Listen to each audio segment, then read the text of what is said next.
Mr. Blue Sky, please tell us why. You know, that's probably the best George Martin production that he didn't do. You know, everyone always said, like, the reason why I even picked that today is because we were doing better than the Beatles and the guy said ELO. You know, I thought it was so cute because they literally went out to do that Beatles sound. But that's dead on. Oh, you know? Yeah, it's an impression, actually. Yeah, but it's also you know, you'd have taken that and stuck it. It's good enough to have stuck in Sgt. Pepper or Abbey Road. I agree. That song, for me, I used to listen to it in the dead of winter when I was in college. Right. And it was like the only thing that would make me feel better. And it was like a ritual in the morning when you'd get that like Gray. weeks of gray Yeah. and like no leaves on the trees, just like sprawling white. Cause the campus that I went to is like A jail. Yeah, it actually looks like a prison. It's just a concrete. There is brick. a point of winter, and hopefully it only happens to you one day and not for 7 weeks.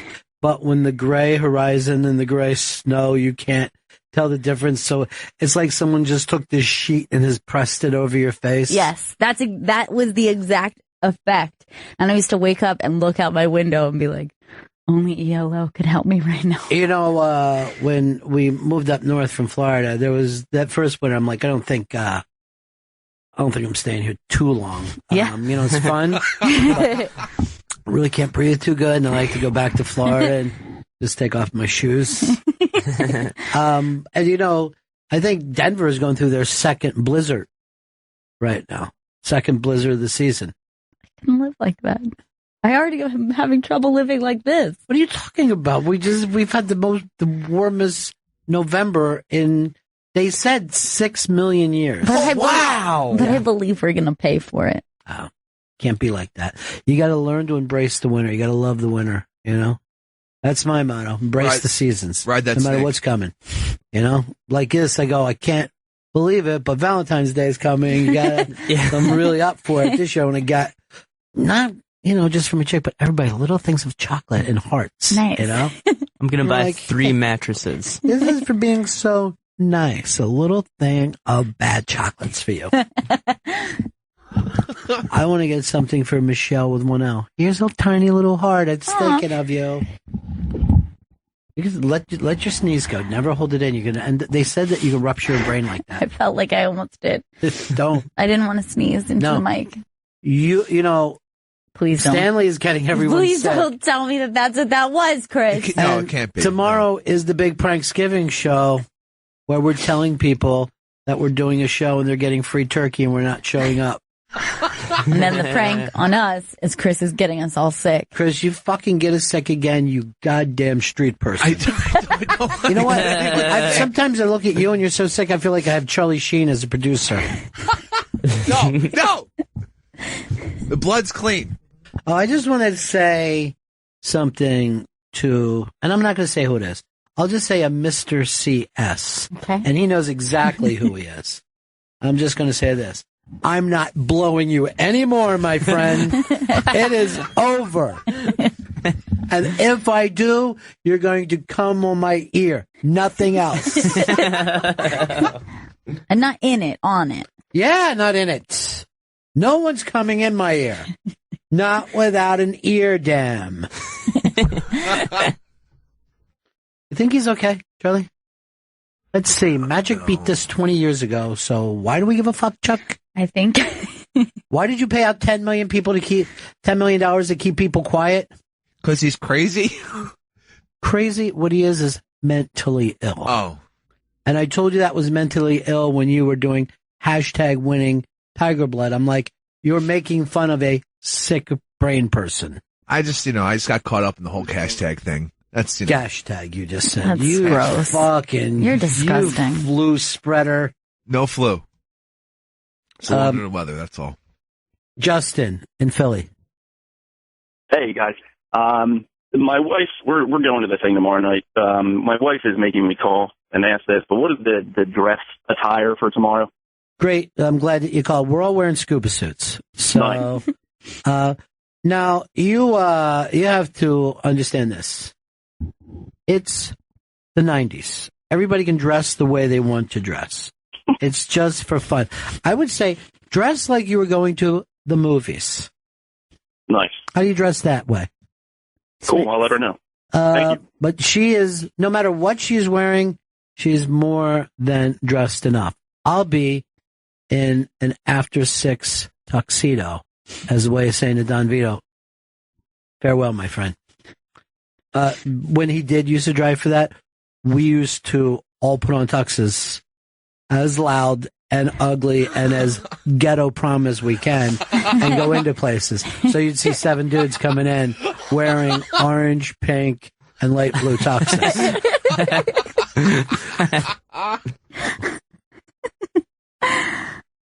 But we won't do that anymore. I just want to say this to the people out there. When I did my joke to CS, it's not Chris Stanley. I have never, nor shall I ever, blow that flu carrier. Ew, how could you? David, Panic in Detroit. Hey, buddies. How we doing? Love the new show. It is fantastic. It is. Hey, Ron, I don't know if you remember this, but about a month ago, we talked about going to the French Laundry in Napa Valley, and your advice was, I was worried about the price. You said you can't compare going to the Super Bowl to a regular football game. Yeah. Last weekend, my wife and I went, and my God, man, it was amazing. Do you just have like a taster's thing? Yeah, we did a tasting menu with the wine pairing. It was about $1,000 for the both of us, but we both agreed that seemed like a bargain, and we'd do it again tomorrow. It was amazing, and we wouldn't have gone. Your advice, your analogy was the best stuff. You're going to remember it for the rest of your life, right? That's so For cool. the rest of my life. As soon as we sat down, he brought us out 2 little bite-sized treats. One of them is this little salmon, like a salmon thing that he's known for. As soon as we ate those 2 little bite-sized treats, we knew we were in for something special. It was amazing. You know, after we've talked, I thought about it a lot. I'm so glad that you called me back on it, too, because I wanted to hear that it was spectacular. I just want to know that there's a place that's so spectacular. And you're like, thank you, here's your $1,000. and it was at $1,000, it was a bargain. It was a bargain. Wonderful. Some people consider it to be the finest restaurant in the world. Have you eaten there? No, I haven't. Napa Valley is, because of the angle of it, it doesn't feel like a good move for me. Probably. You've sent me to many places over the years. You sent me to the Knicks, Sarcone's, even Star restaurants. I've emailed you about the New York restaurants you sent me to. So you've treated me well all the years, and that was the cherry on top, man. That was pretty amazing. All right, David. Thank you so much for calling, buddy. Have a good day. Love the show, everybody. Take care. I was talking about the thing. Last night, I go to see our friend Big J, and he put me in a small VIP section. As he said, you're a small VIP. So I made up all that. I don't know why I did. And so I wouldn't be on camera because they work the audience. Right. So I sat through some of the people who are with the company that's producing it. And it was, by the way, lovely fucking show. Great comics. Jay is ridiculous. Christine was running this thing like, I called her the anti-Hicks. I'm like, this that is makes sense. everything Chris Stanley isn't. So I'm sitting there, I'm like, I'm going to be enjoying this show. And the guy next to me, he orders a little whiskey on the rocks, little Johnny Walker Red. And it sat in a beautiful whiskey glass, filled to the top, ice and whiskey. And he sat and sipped it throughout the night as I sat 8 inches away from him. And I don't remember the last time. I just wanted to grab a fucking glass out of someone's thing and hammer it. And I was actually saying to myself, can the urge ever leave you, dude? Can the fucking, maybe the physical urge goes away, but that fucking urge of, give me that, let me shoot it, and then I'll have a nice, enjoyable night from that point on. And I just out of the corner of my eye, like if a woman was sitting topless. You know what I mean? Like, you know how like if a woman was sitting topless, you wouldn't be able to focus completely. No. You're just trying to stare ahead and pretend like it isn't happening. Yeah, and then you think to yourself, just out of nowhere, I wonder what they feel like. I mean, they'd have to feel fantastic. Right? You know what I mean? And then you're going to stop it. You know? That's not what tonight is about. Eric in Colorado wants to give me an update. Eric, how are you? Hey, Bennington. Hey. So the blizzard that was supposed to be a blizzard isn't much of a blizzard. If you live pretty much Denver north, you got anywhere from flush to a beautiful, bright, sunshiny day with nothing on the ground. If you live south of Denver or on the Eastern Plains, yeah, it's kind of shitty, but it's really not even that much of a blizzard. Even up in the mountains, the snowfall ranged anywhere from a couple of inches to less than a foot. Now, So it's I really heard not on the much of a Today blizzard. Show while I was waiting for Mr. Charlie Sheen, or CS, that I was referring to, not Chris Stanley. Yeah. Oh. I can't believe people took that the wrong way. They've always thought we were gay for each other. See, I thought Charlie Sheen was.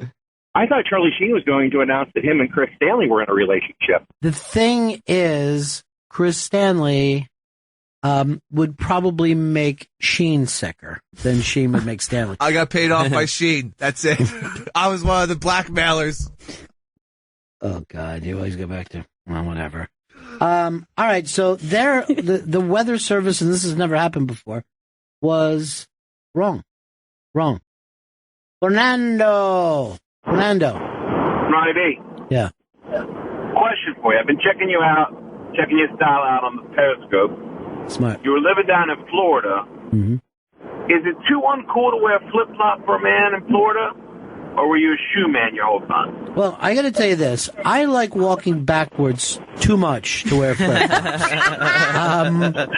I just can't go ahead. You know what I mean? I back up sometimes. So flip-flops were never my thing. And I'm sure there's an age group that could get away with it. But I'm going to say after the age of 30, a man's toes should not be exposed to the world.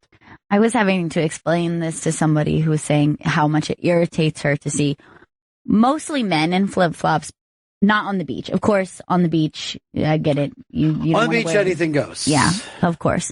But she was saying how it irritates her to see a man in open-toe shoes. She doesn't even particularly like it on women, but she really hates it on men. And I was like, in Florida, that's all you see. Like, that's what everyone wears everywhere. In Florida, you're lucky if you don't see a man just take his penis out. You just try to cool it off a little bit. You'd be lucky. That's a lucky day. Yeah, that is a You lucky didn't see day. that. A lot of guys will just take their dicks out and crouch over a sprinkler and be like, I don't know how much. I've got to keep my dick cool. They'll yell at you, and you're like, okay. It's understandable. Oh, yeah, okay. That's how I yell, you know. Because I was riding my bike delivering papers for some reason. Just riding around the neighborhood throwing papers.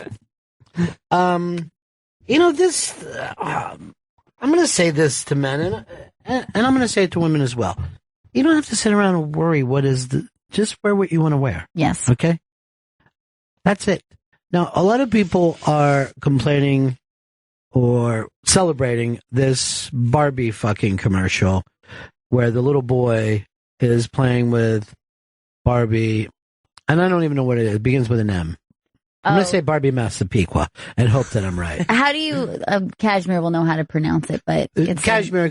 Bring Kashmir in for this, because this is a perfect premise for the young Cash, because I think it's Moschino. This young boy, and I guess you don't call him gay, but he enjoys the Barbie and he enjoys the feminine aspect of it all.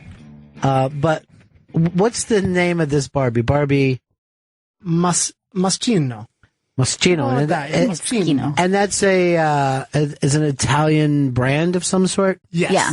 Okay, let's just play this commercial knowing that this is the first boy enjoying Barbie in history.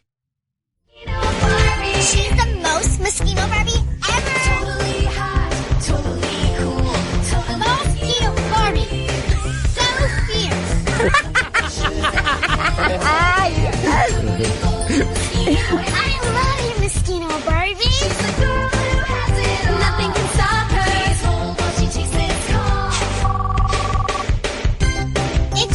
Moschino Barbie. Moschino Barbie doll. Fabulous. Right. Totally. So that's the thing. The little boy says fierce, and then he winks. Is this a step ahead, Kashmir, or? Yeah, definitely he's stepping somewhere now, but I'm for it. Now, it's been a long time since I've seen a Barbie commercial, Yeah. but it's good to know they have changed 0% other than adding a boy in it. Like, they're still encouraging them to sound idiotic.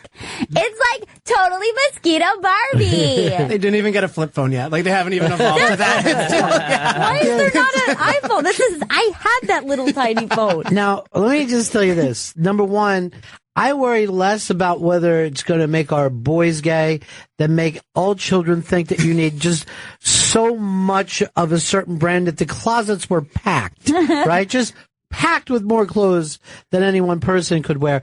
But here's the other. It started from the beginning. You don't even need the sound up. And I want you just to focus on all the children's hair in this.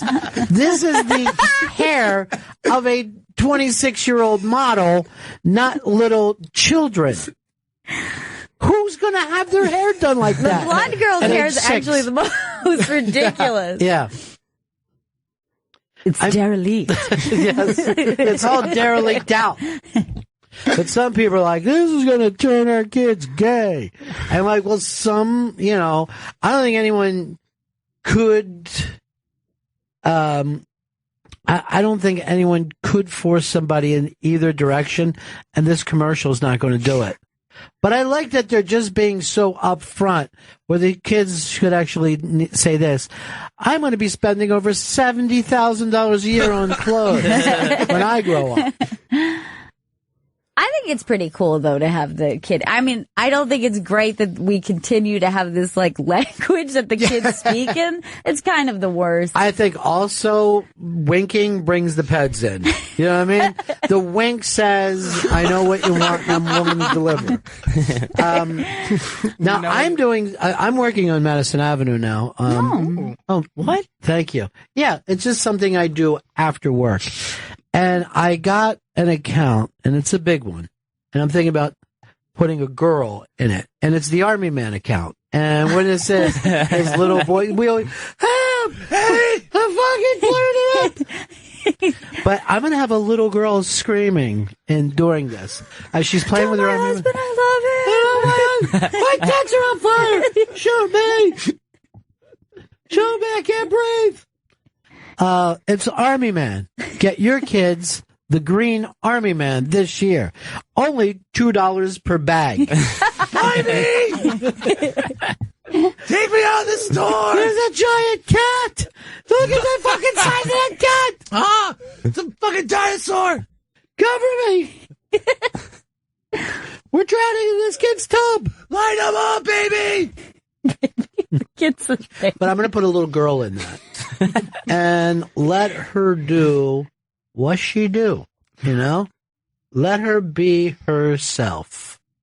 And why shouldn't she, you know? Of course. Why can't she burn up Green Army Men? She's just living her best life. Yes. It really put that little boy, though, in that commercial in gay face, I feel like. With, like, the shaved side heads, too. I love that. Very weird. But he reminds me so much of, like, my best friend when I was a kid. Yeah. He's holding I wish that existed for him. I do. Yeah, but look at him now. He's fine, right? He did fine. He's great. Figured it all out. Bob in Virginia. Hey, Ronnie B., I never enjoy your show more than when you get on the topic of sobriety, and sometimes it goes on for a while. And I'll stop what I'm doing, and I turn the volume up, and for me, it's like being at a meeting almost. Well, that's how I live my life, like a meeting. Try to make it as dull as a meeting. So you mentioned just a minute ago about having that drink in proximity and maybe being a little anxious over it, and it took me back. I've got 26 years. It took me back to when I used to go out to dinner with friends, and you got to sit in the lounge and have a drink while you're waiting for your table. And some people would nurse that drink along, and then when they call you to your table, they leave the drink and go to the table. And I would always be the last one to get up if I noticed that. And I'd grab their drink and finish it. Yeah. Well, here's why, and it's hard for people to understand. Not a lot of people at parties don't like alcohol, and they just take the drink so people won't ask them questions. Now, I can't identify, nor anyone I ever knew in my life, but I've talked to people, they're like, I really don't like drinking, but if I don't take the cocktail, people will bug me all night. They actually feel anxious. Well, like, why aren't you drinking? Yeah, it's like a guy, I guess, if he was a vegan and he just had to hold on to a cheeseburger. Like, this is good. Really enjoying it. Trying to leave pieces in the trash cans. But yeah, some people do not like drinking, but only order a drink because drinkers get upset if other people aren't drinking. Right. Like, they'll get one drink and kind of nurse it. Keep it all night long. Push it around. And, yeah. Yeah. You talk about living some kind of a weird fake life, right? Like, oh, I'm a drinker just like adults, right? Like a poser, bro. God, that's terrible. Just spit it out. Love it. Yeah, we're partying, right? I mean, for them, it's like if you went to a party and everyone was like, did you try the dolphin cum? You have to go, no, I have my glass right here. It's good. But in the back of your mind, like, I hate dolphin cum. You know? I despise it. But you don't want people to think that you're not an adult. I even know some people that, like, when they're early to sobriety, they try to get, like, ginger ales and stuff when they go to a party. So you're just like, who are you fucking posing for? What's this front? It's like a seltzer with lemon in it. Yeah. So it looks like a gin and tonic or something. Well, I go just the opposite direction. I try to, be upfront with people like, would you like a cocktail? And I'm like, I'd like one, but I can't. But I'd really like one a lot. I'd like two. I like the fucking Luke Ranch. Just have one in each hand. But here's the thing about that fucking whiskey on the rocks. I don't know what it was. Just about that one thing. If the guy was drinking anything else, I mean, there was other people drinking beers, blah, blah, blah. But just the fact that he decided to go for it. And then he was driving me crazy the way he sipped throughout the entire show. Yes. Like a little fucking feminine. Like, I have to savor it. It was the same drink? No, you couldn't get drinks once it started. It was a TV taping, Chris, not a fucking all-you-can-drink fest. It was a bar. That's why you fucking... I mean, a guy who sits around and counts drinks the way you do, who are you kidding? I'm on my 7th drink. I paid him $30, but look what I'm doing to him.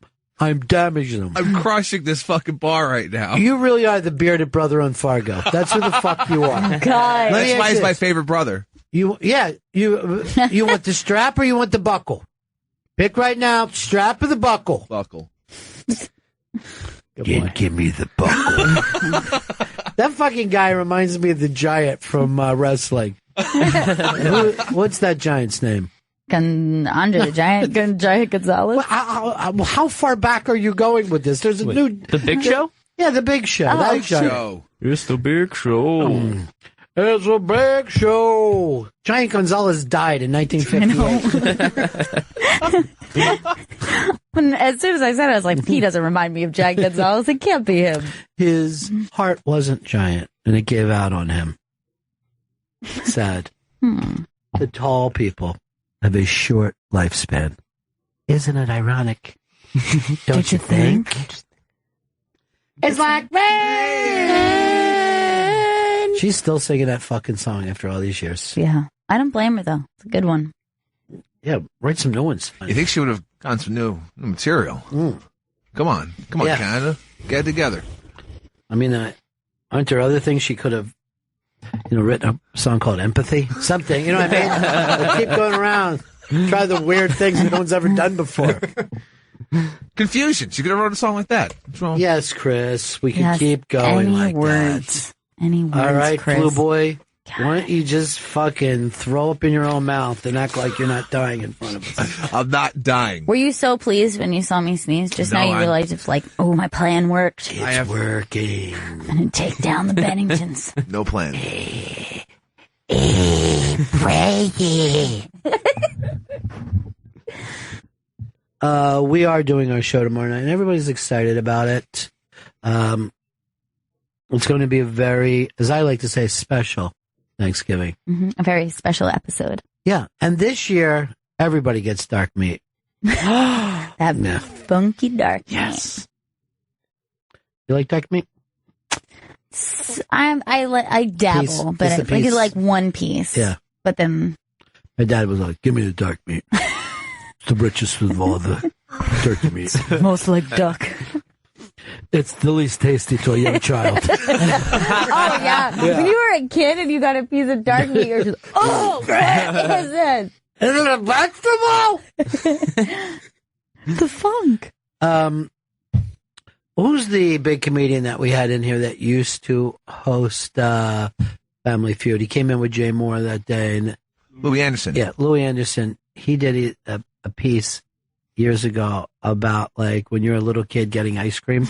And it always made me seriously fucking laugh my ass off. Because it's like, all you want is chocolate. And they're asking you, and you're just eating chocolate.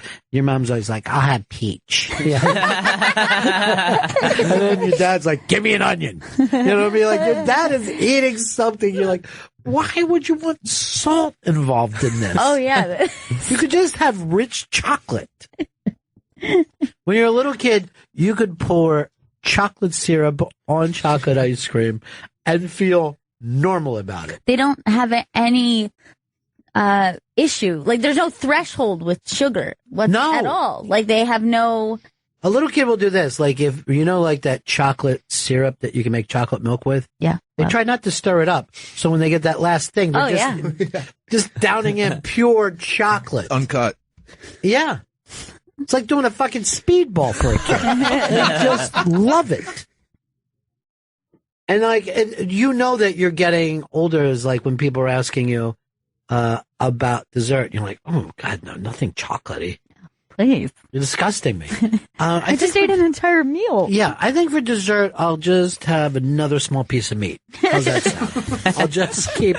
Is there any livers back there at all? Actually, could you bring out the appetizers list again? I would like to have the appetizers after the meal. That'll be the fucking restaurant that we'll call it post-apps.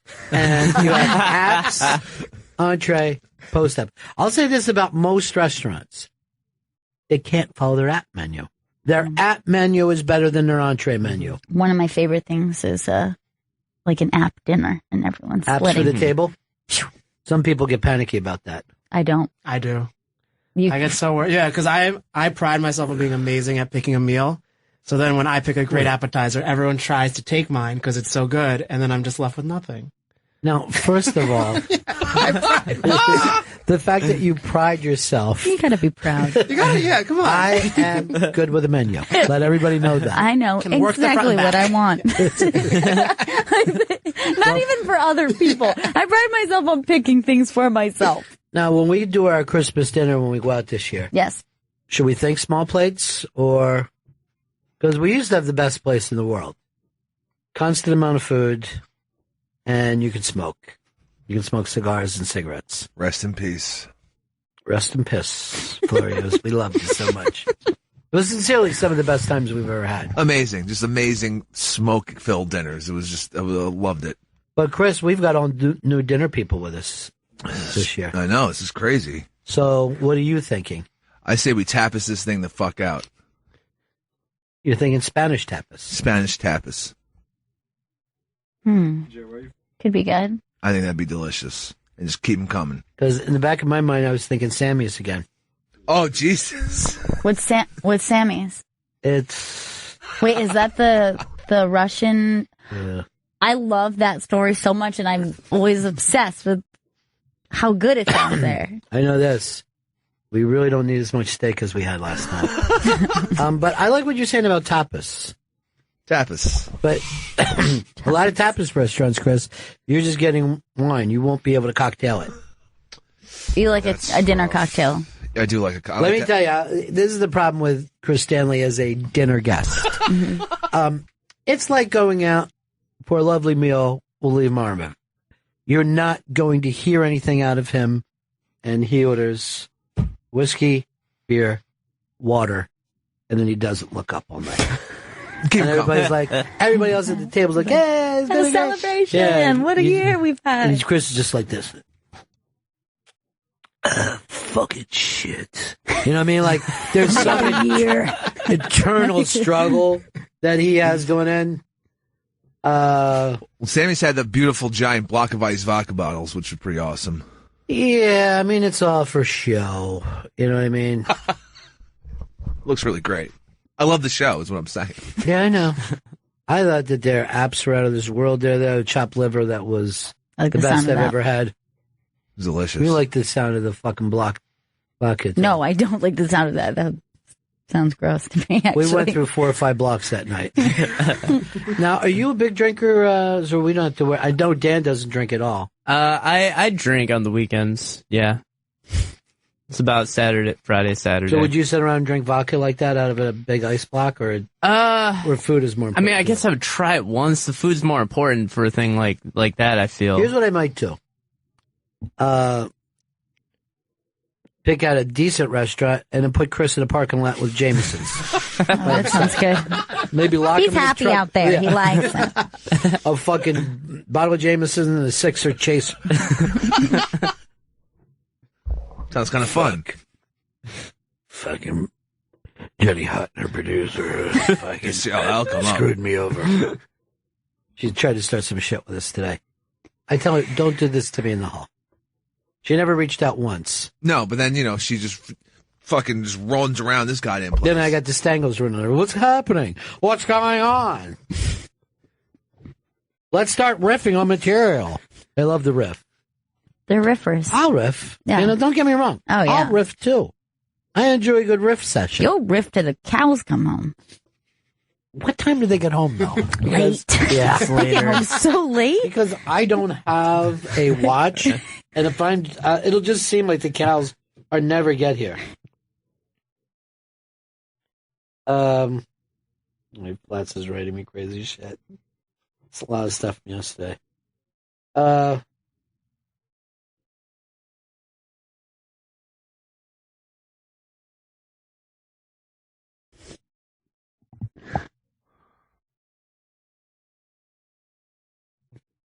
He just makes up shit. A lot of these things never happen. There's no way we fucking judged a Batman twist contest. You remember that, don't you? This is crazy. You were doing the bat toosie. Yeah. Wait, was it a Batman movie twist, or was it Batman's doing the twist? Well, there's a fucking movie that doesn't mean shit to you called Pulp Fiction. I love that. It meant the world to us. The world. And I'll say that to any police department in America. I like Quentin Tarantino. God damn it. Let him know. This is up on the iBank today. Fake freckles could be the next beauty craze. I thought people wanted to get rid of their freckles. I think that women find them to be endearing. Like, it's one of those things, like, here's what I think the truth is. If you have them, you probably hate them. And if you don't have them, you would be like, oh, they're so cute. I wish that I had freckles. Just like with HIV. You know what I mean? Like, you just want to be in. Yeah. Like all the cool kids. But they're semi-permanent. Like, it's not tattoo. I think it's kind of more like henna almost. Like henna dye. So they'll stay for a little while.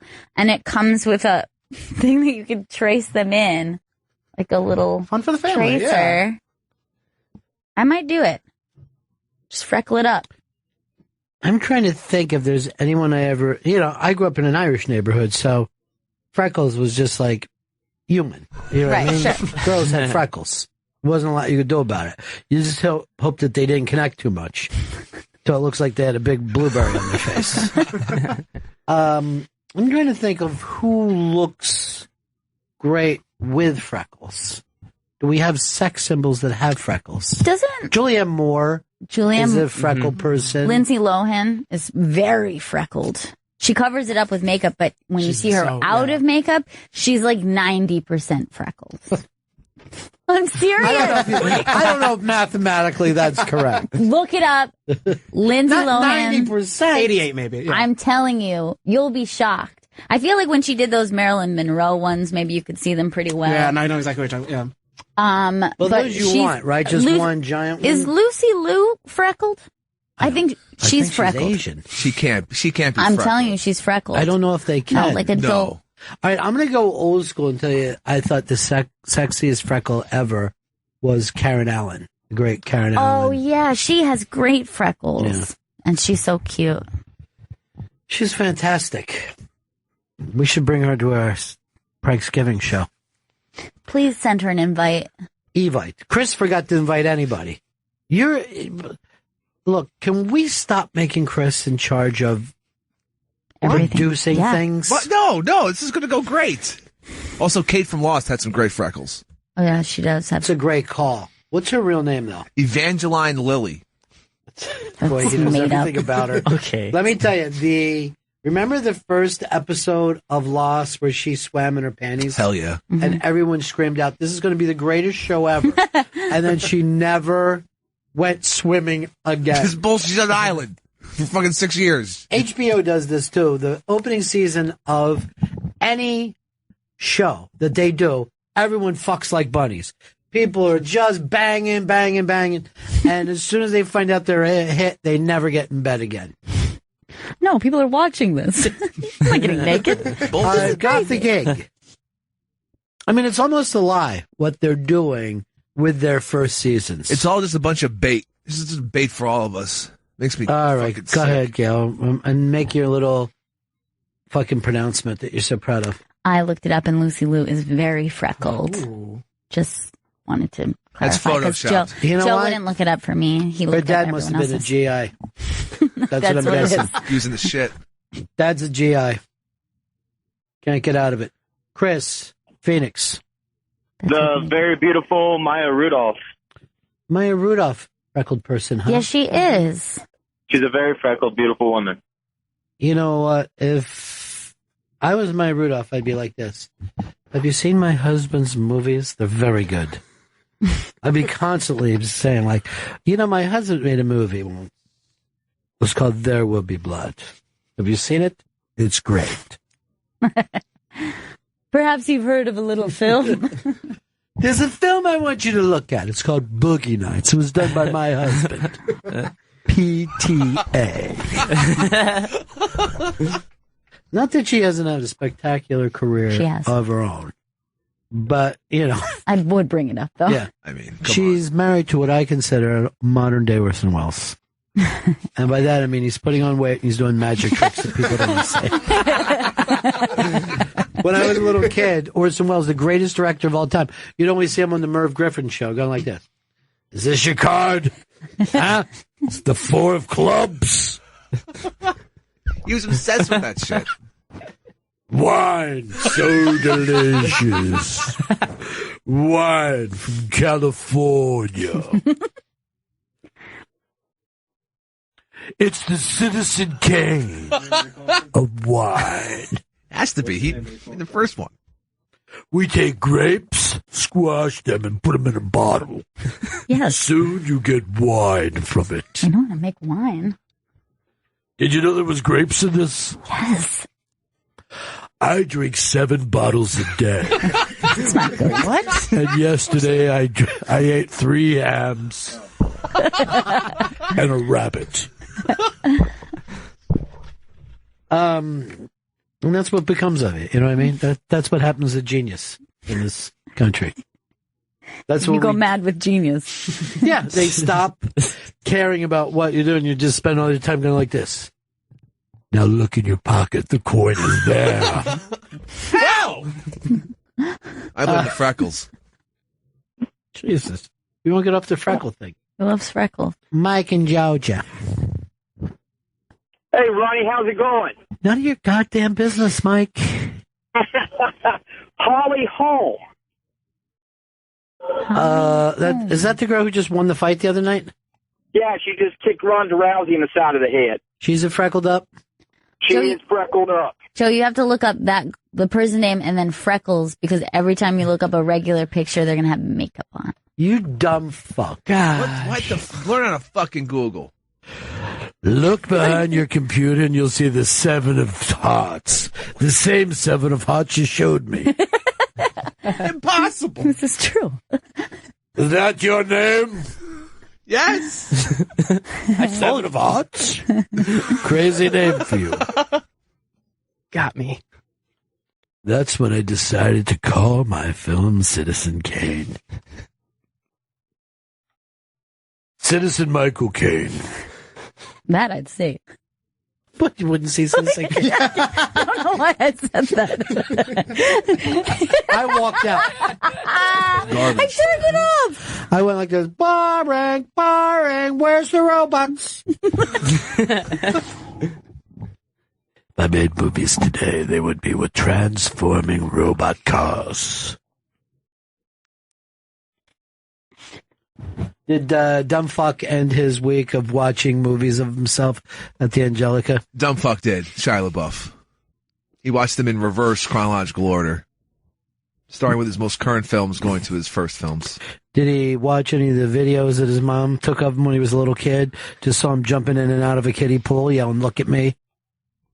That I don't know if he did. The way children want to be watched when they do shit that's boring. Oh, yeah. Oh, you're standing on your hands in a pool. Mom! Oh, God. Mom, look! Mom! Just anytime a kid does that, their feet are always leading so far. You just want to tell them, you have no form at all. You're not good at standing on your hands. That actually looks like shit. And if you were the best handstander, it still would be dull. And the only reason why you could do that is because you're in a pool. Out in the fucking dirt, you are nothing. You're lucky if it's as interesting as a handstand. It's usually like, Mom, look, watch. They just like whip something around. You're like, yes. When kids are always saying that stuff to me, I just go like this. I'll burn you with this cigar. How would you like that? I'll burn you and leave you scarred with this cigar. The funniest thing in the whole world is Jim Florentine and Don Jamieson doing their telemarketer calls. When I did the Unmasked with Jim Florentine, I went back and listened to all those, which I hadn't heard in years, and then I laughed like a child. These two adults are now putting out their 7th volume of that. I haven't listened to, is this like one of the calls that's up on the iBang, or is this like a trailer? What is it exactly? Go ahead. It's one of the calls. All right. I haven't heard this, but I'm a giant fan. This is, what's the name of this? In a Pickle. No, the whole thing, Chris. If people want to buy it, stuff Jim like that. Jim Florentine, Don Jamieson, Terrorizing Telemarketers, Volume 6. No. Cashmere's having stomach problems, so you have to speak up. It sounds like he's keeping a fucking duck somewhere in his lower intestine. Come on, Cash. All right, so this is In a Pickle. This is the funniest shit ever. I can hear now. I can hear some mumbling like blah, blah, blah, blah, blah, like that. Oh, my goodness. Oh, that's fucking crazy funny. That's Jim Florentine and Don Jamieson, two people that should have grown past this, but they're still doing it. Like, you would say, stop it, dude. You're driving him crazy, except for telemarketers are the worst people in the world, and they deserve whatever they get, you know? I'm surprised how patient this one was, stuck around. Yes, because if there's the slightest chance they could get a check, you know what I mean? The slightest chance. And they're like fucking Chris Stanley when he's fucking hanging around the men's room looking for a rail. If somebody looks like they're twitching, he'll follow them. This is the funny thing. Like, obviously, their careers, you'd think they were like, oh, you know, we're doing TV now and stage and, you know, TV shows. But Jim broke up with his wife at the same time. Don broke up with his girlfriend, and they moved back in together, like when they were 20. I mean, this is a fucking sitcom that we could pitch now. It's perfect. It's like The Odd Couple if there was two Oscars, you know, like The Odd Couple where this Oscar and Oscar get along great. Maybe they'll just find out that they love each other, and that'll be it. They'll stop looking to the opposite sex. Are you freezing again? Just bring that. No, bring no. that down. Yeah. Everyone else likes it. Nice. No. Chill. We don't have Chris in here with the sweats. You get cold too, right? No, I'm used to the cold, you know. Oh, being from Minnesota? Yeah. You're always a straight up honest guy. Yeah, I'm very forthright. Yeah. It's hot as hell in here. That's what you should do when you're not creative. Just be forthright. Hey guys, I feel very comfortable. Guys, is that a UFO, guys? Guys, what is that? I can hear you now, but he can't hear you. That's the thing. Stop. It's the funniest shit in the world. Well, I can't hear. Speak up. I can still hear you a little bit. I don't know what it is about those. I don't even like the prank stuff on TV, but I love phone call stuff like that. Yeah, there's something, I don't know what it is. There's something very... Well, I think it's best because they called you, right? You have it's almost like when you were a kid, you were told like, hey, if you're on their property, they could kill you, right? Well, you find out later that isn't true, but they can fuck with you a little bit, you know? Right. You can't call someone on the phone and then be like, you're wasting my time. You fucking called me. This is what time is. When I was younger, I used to try to keep them on as long as I possibly could. Yeah. I'd always have confused old lady that would keep them going. And then Vietnam vet who end up blaming Jane Fonda. No matter what went on, I always went back to it's Jane Fonda's fault. And I would call we had those things. My kids could get in trouble for not saying, oh, she's here, and handing me the phone. Yes. I had to always, if there was a wrong number, you don't say it's a wrong number. You just say that person is here. No matter who it is. I'll get Pedro for you. Lego brand has finally put out a pair of slippers, Lego slippers, that you should wear when playing with your Legos. I don't understand how this wasn't thought of before. It's the biggest problem with Lego. I don't think that there's any pain worse than that. Name one. You're giving me a face, I got but one. Name one. Needle in the eye? Nope. Mm-mm. Simple as that. All the skin ripped off the body. All of it. By Legos? Yeah, then No. sure. All the skin, somebody takes off all your skin, peels it, and then rolls you in salt. And then squirts lemon juice. It's the lemon juice that finally got to you? Burns a little. It's on my raw meat. I thought we were doing hard-boiled egg until the lemon got involved. Delicious. Sounds pretty good.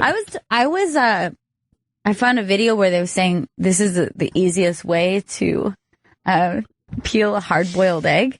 And you put the hard-boiled egg in a glass, and then you put like an inch or two of water, and then you just like really like shake it back and forth, and the shell will just like come off of it, and you don't have to peel it at all.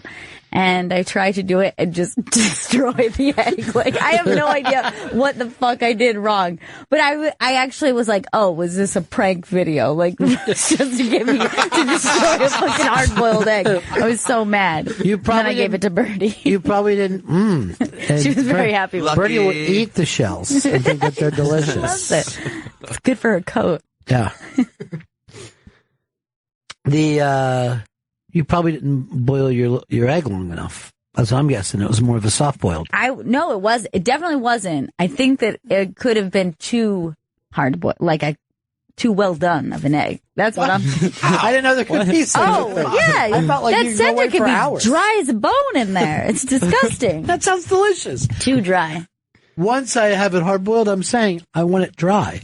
I'm not trying to dip toast into it. Oh, I think I've never had a soft boiled egg, but I think I would like one because it's that center that really bothers me. The fact that you said this is only if you get a new boyfriend. He wants to hear statements like that. I've never really tried soft boiled egg, but I think I would really like it a lot. Well, my new boyfriend is great. He listens to everything I say. Your new boyfriend is going to jail. I'm dating a guy, and then once he gets out of jail, we're probably going to move in together. That's great. We write each other every day, though. Yeah, it's great. The fact that he's in there for rape. That is a scary laugh that he has. Oh, that's funny. Oh, yeah. Yeah, we all thought it was funny. Yeah. Just But most of us laugh normally. yeah. Like a freak from Minnesota. My laughs are All either. right. You know what? Let's not bring in states' Yeah. rights. All right. Okay. I'm glad you agreed, Chris. No, like if you point out the mistake, Chris will agree. That's what's good about it. Yeah. Not like some freak transplant. Well, you're the only non-transplant here. Oh, yeah. Son. This is something that Joe is obsessed with, and I said finally today you could talk about it. It's about a movie that's being called a comedy in the Golden Globes. And why is this of interest to you, Joe? I liked it a lot. Mm-hmm. It was really good. Very funny, I thought. You don't know what I'm bringing up. The Martian. Right? Yeah. So here's what happened. Let me teach you how to set the fucking table. The movie The Martian is coming out soon. The Golden Globes have put it in as a comedy or a musical. Really? Now, Judd Apatow, who made a comedy this year, Trainwreck, is pissed. He's saying this doesn't seem fair. You're taking this very popular, gigantic sci-fi movie, and you're calling it a comedy. I'm blown away by this. Well, there is, let me set the comedic premise for you. A man goes to Mars and he gets stuck there and he's running out of oxygen. Okay. Okay. And food. So, please stop. the beauty is, there's no way to get him back without risking the lives of his friends.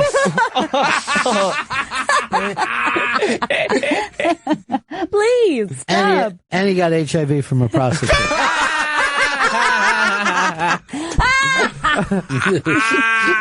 Sounds like a comedy of errors. What do you mean?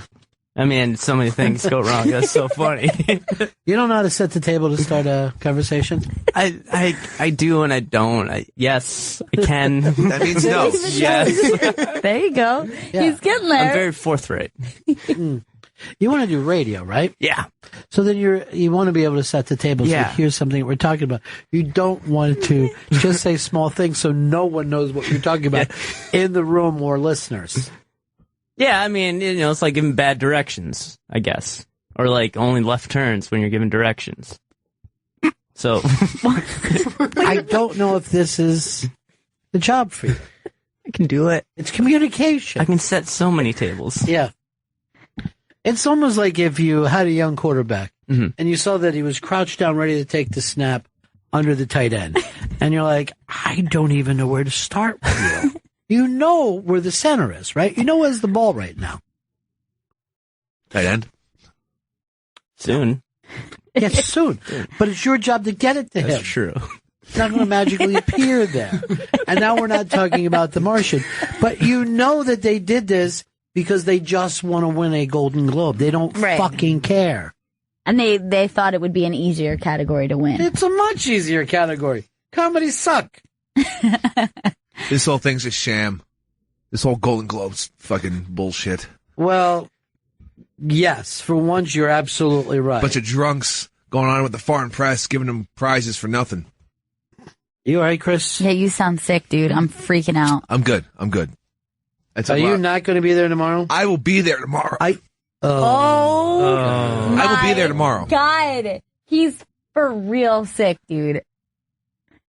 I made the mistake of periscoping, and I'm following this woman who works at Yellowstone National Park, who takes us around the park. But she's been, putting out scopes every 5 minutes. Oh, come on. That's an unfollow situation. Yeah. Let it breathe, lady. The park ain't that interesting. Thank you.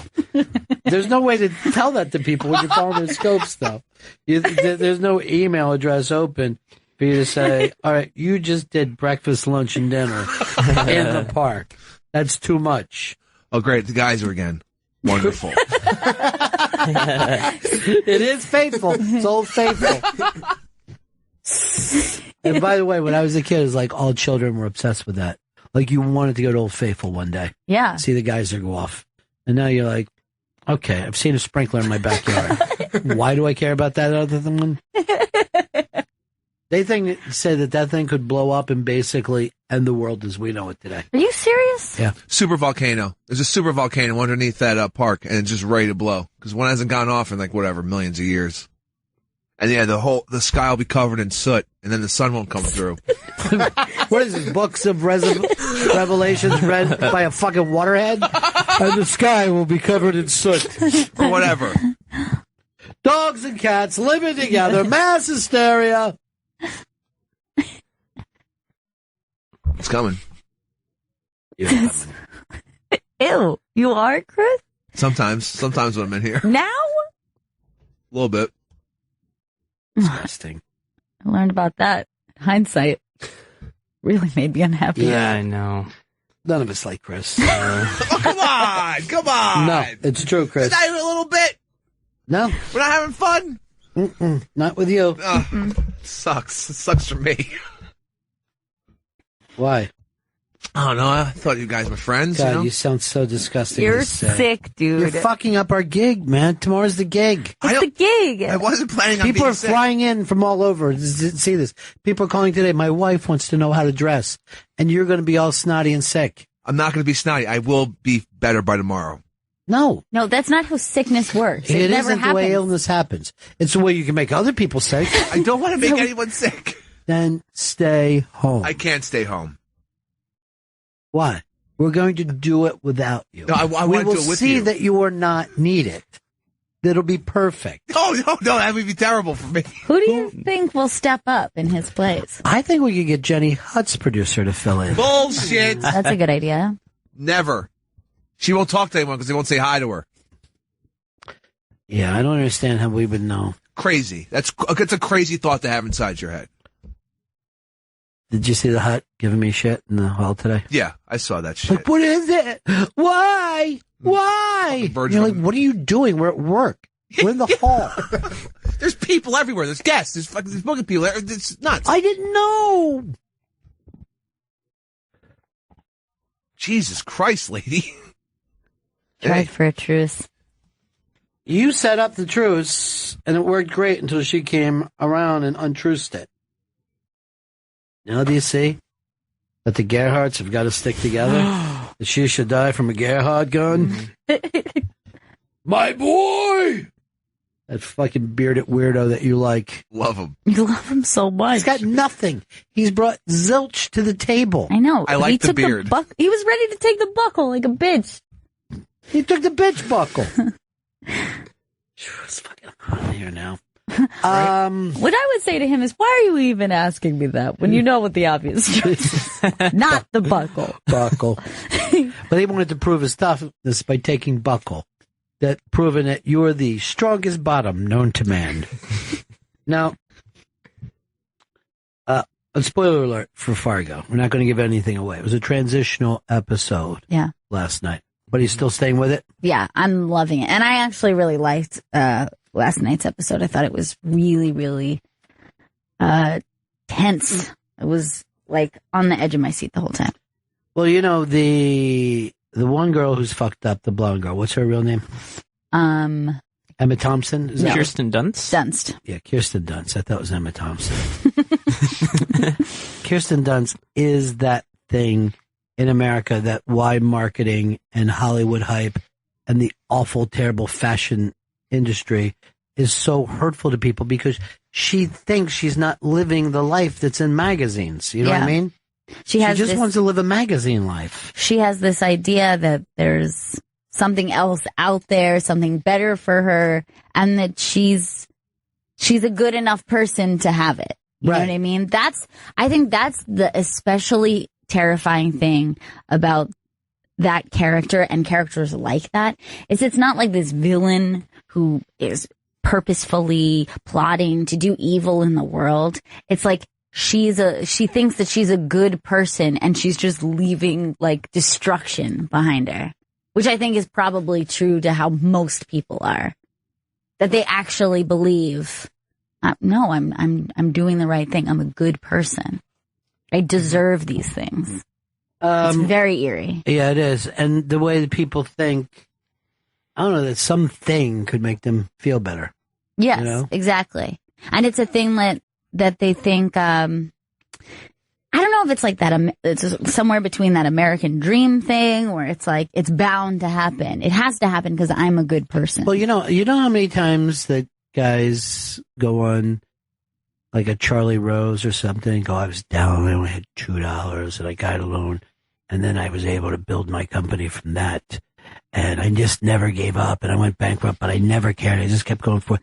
They fuck it up for all the other fucking asshole people who shouldn't be doing that. Yeah. You know what I mean? It's just like if a lottery winner went on TV and said, it's so easy.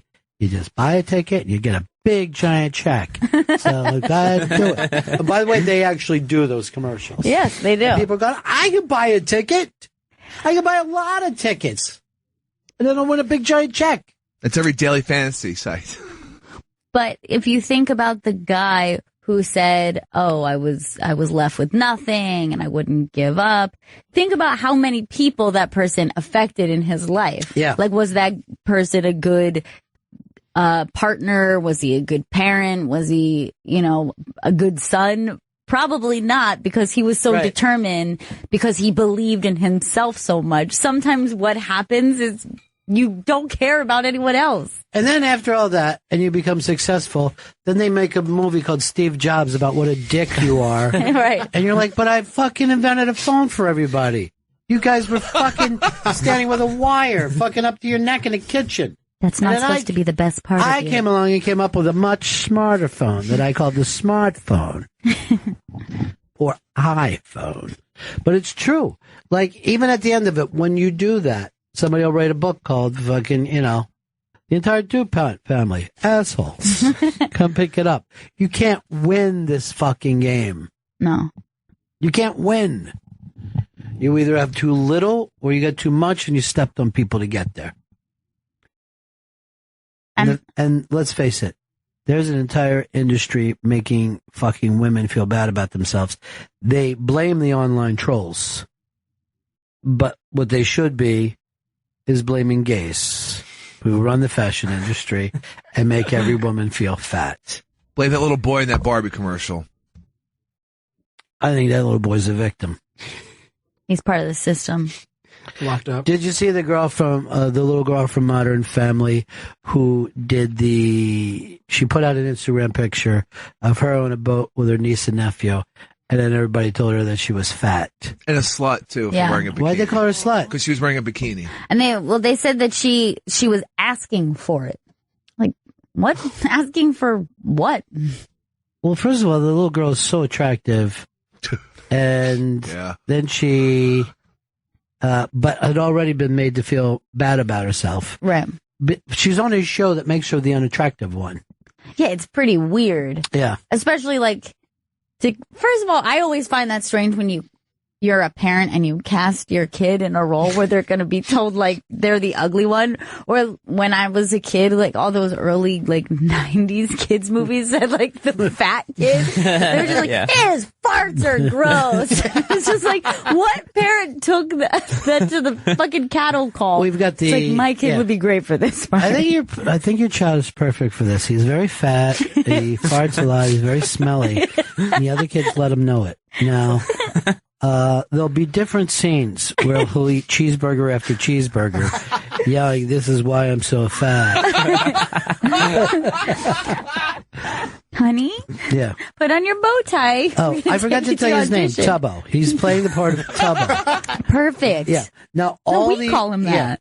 Now, all the other kids will get dates that they dance with. Your kid will be just dancing with a big, giant, fat piece of ham that he says, "You're my prom date." As he's eating it, he's humping it at the same time.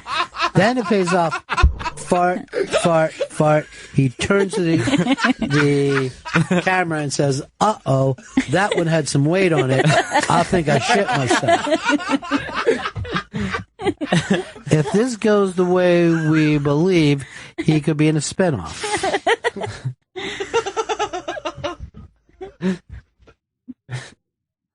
But Yeah, when they cast those two girls, they just decided, like, this is the hot one and this is the ugly one. And then she started maturing. She got these giant boobs, and they were just trying to cover them up. They were just always trying to keep her at, like, high necklines and just be like, look how awkward she is. Sweatshirts and glasses. Yeah, and I'm like, I think she might be attractive under that. No, she's ugly and nerdy. Here's the hot one, the one that looks like a teeny alien baby. Charlie. Ronnie B, when I watch Fargo, and no spoilers, but let's say Kirsten Dunst is not the most loyal person to Fat Matt Damon. Okay? Well, this is what was the best fucking thing. When Sam Mayday Malone said to her last night, you're a little touched.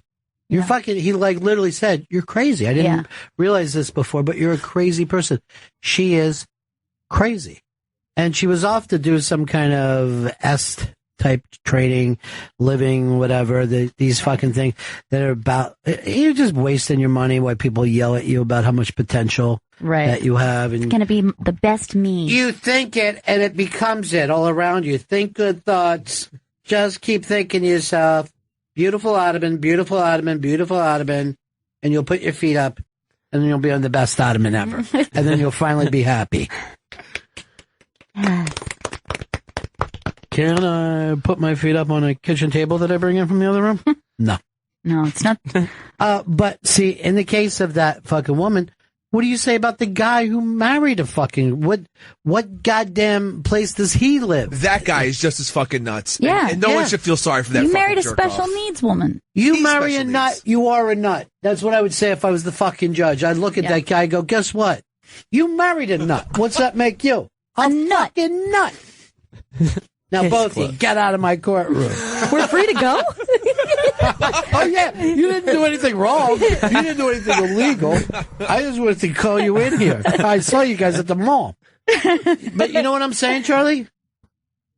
Fuck I know exactly what you're saying. The problem is I probably married Mike Kirsten Dunst, and that's why it makes me so fucking angry. See, that's the thing. Look at yourself. You know what I mean? Put a fucking mirror up. Instead of looking at a goddamn TV, watching Fargo, put a mirror up and go, what did I do with my life? I married my own Kirsten Dunst. Or Kirsten Dunst. I don't know how to say her fucking name. Didn't she used to be like a little kid actor? Well, yeah, she kissed Brad Pitt in Interview with the Vampire as a little baby. Wait, she was the curly-headed one? Yeah. Oh, didn't know that. Yep. Oh, yeah. Oh, that was a Chris. What? Just saying. She's a baby in that movie. She's just a She teen. was legal, though. No. She was a woman trapped in a baby. She was hundreds of years old. The perfect woman.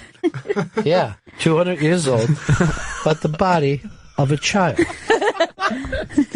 It's great Victorian clothes. I mean, that scene was very exciting to me as a young person because I could get with Brad Pitt. See, he's into chicks, young chicks. Really, really young. Children.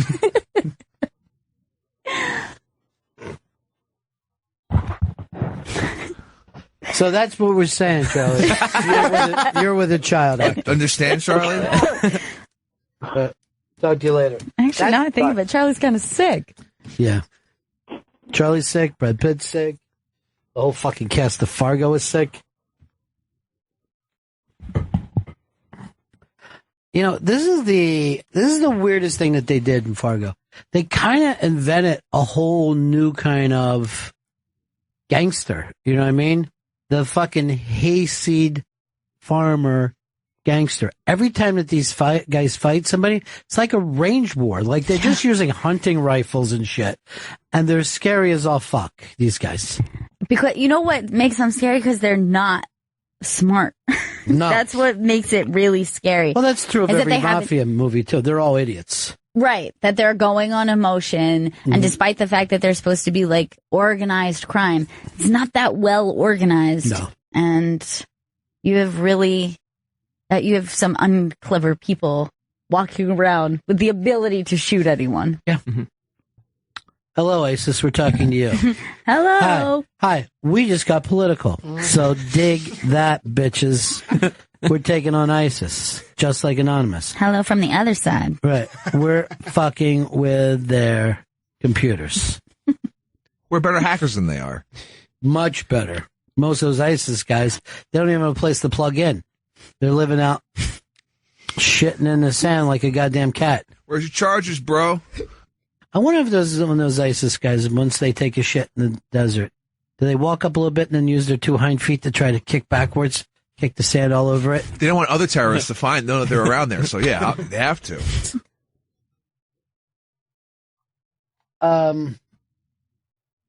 Here is Rich, Michigan. Hey, how you doing? Yeah. Good. I was just going to say, what about that poor lady on Last Man Alive TV show that has to play the wife that showed up first before the hot women? Yeah, well, they're adults. You know what I mean? They're adults. They're not having children pick that. Now, what's her name? She's also on Bob's Burgers. Kristen Shaw. Yeah, Kristen Shaw. She has done more with one note than any human being I've ever seen in my life. Everyone likes the note. Yeah, everybody loves that note and goes for it. But then she's up against the Madman beauty. I don't know what her name is. Something Hendricks? Johnston. January Jones. January Jones, yeah. There's not a lot you can do there. I mean, anybody's going to fucking fall short on that one. Sure. And then the guy is dating her in real life. The star of the show is dating her in real life, they say. Really? Mm-hmm. You get all the gossip here. Yeah. I don't know. Oh, now I got another bit of gossip, but I'm going to give you a blind item. Oh, shit. What? Which Sheen family member has HIV right now and has paid out up to $10 million to prostitutes and porn stars to not tell people he has HIV? Emilio? Martin? He's an Estevez. It's between Martin and Charlie. See how much Charlie was stuttering today? Yeah, he was not in a good way. No. Wasn't a good day for him.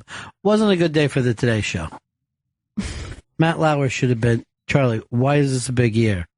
You know what I mean? 20 years ago, Magic did it. Everybody accepted him. What are you fucking worried about? There's no reason to pay out $10 million or whatever amount of money. No reason to pay a fucking dollar. You were sick today, right? Yeah. Is that a reflection of you and your lifestyle?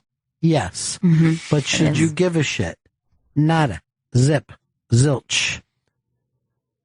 And yet you still feel the need to spread it to us. Spreading his ass, spreading his disease. Yep. By the way, if you show up in this room again, yeah, because let's face it, you can not only make us sick, yeah, but you can leave your germs lingering around here for the Opie radio show, Mr. Jim Norton, who just, it was announced, is going to be part of a big comedy festival, the Moon Tower Comedy Festival. Oh, nice. Woo! I believe they called him in the press release a crowd pleaser. Nice. That's a good thing to be called. So suppose he got your germ, or Mr. Opie Radio got your germ, or even worse, the Stengel brothers, who gave it to a judge from American Idol, who then was having sex with a couple of the Idol contestants, male and female. They end up with it, and then one of them has sex with a child, and that child died. I feel really bad. Yeah. You are patient zero. I will be quarantined inside this booth until tomorrow night. Dan's locked in that booth with you. Dan, you're with me, buddy. Dan. Oh, no. He's done for. Pitching a cartoon to Adult Swim right now called The Drunken Centaur. I co-wrote it with him. Can I be a voice in it? No, because the centaur doesn't talk. He only burps, shits. But we will use your likeness without your consent. Oh, yeah. You know why? Because you look like every fucking hipster in Williamsburg right now. Billy Berg. Because you're Movembering your fucking face. It's for all my never mind. Go ahead. No, go ahead. It's all for my Movember buddies out there. Oh, you know? God. You're taking your fucking character too far. I feel so bad that Dan's stuck in there with What us. guests you got booked today? There are no guests today. You're a great producer. You know, it's a great job you have. You get paid for doing nothing. Did you hear today? Our boss comes in here, Don W. Wicklund. And Dub said, how many mics do you need? And Chris started to snap at him and change the number of mics. What? Thought I'd gotten over it beforehand. Guess I did not. I was sitting next to you and I didn't know how many we needed. I said, Don, we don't need any mics. I'll yell. No, we need mics. Wired. You're fucking wired. Is it difficult for you to be a producer and keep your drug habit going? Are you able to balance the two? I have it all.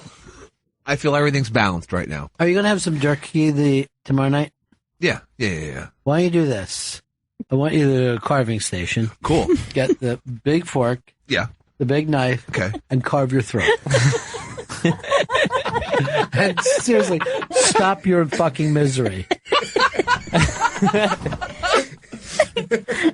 Can't do it. See, this is the thing that Stanley doesn't understand. It's probably because he's an orphan, an unloved orphan. Yep. But you are adored by the people on the show, but you can't feel it.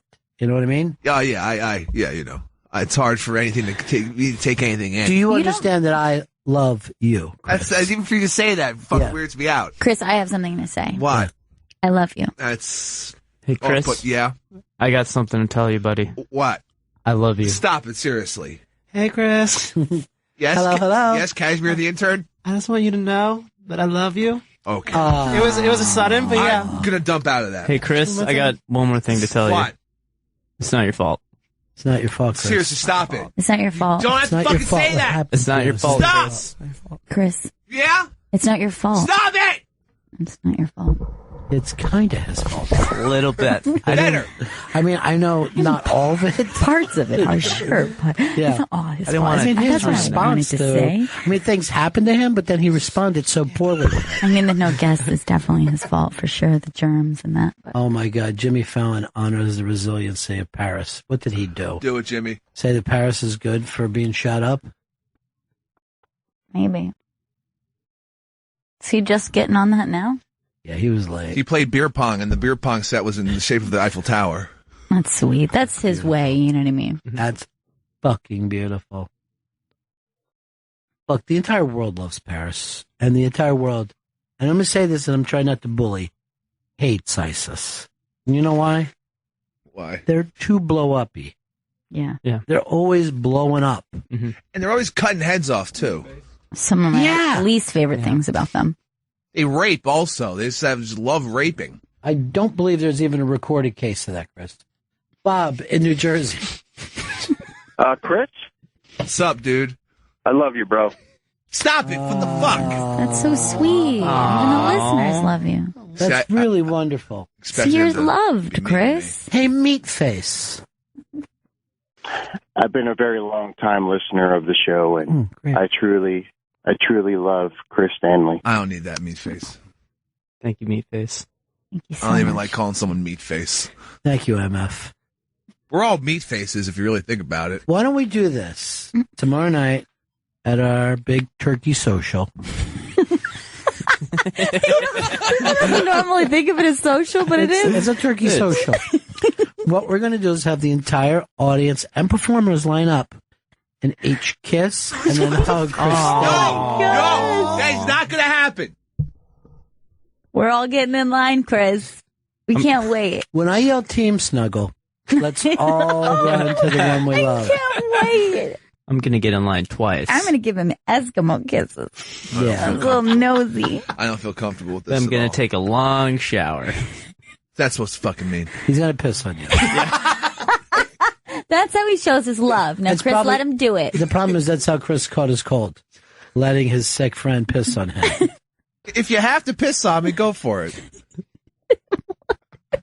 Okay. Thank you.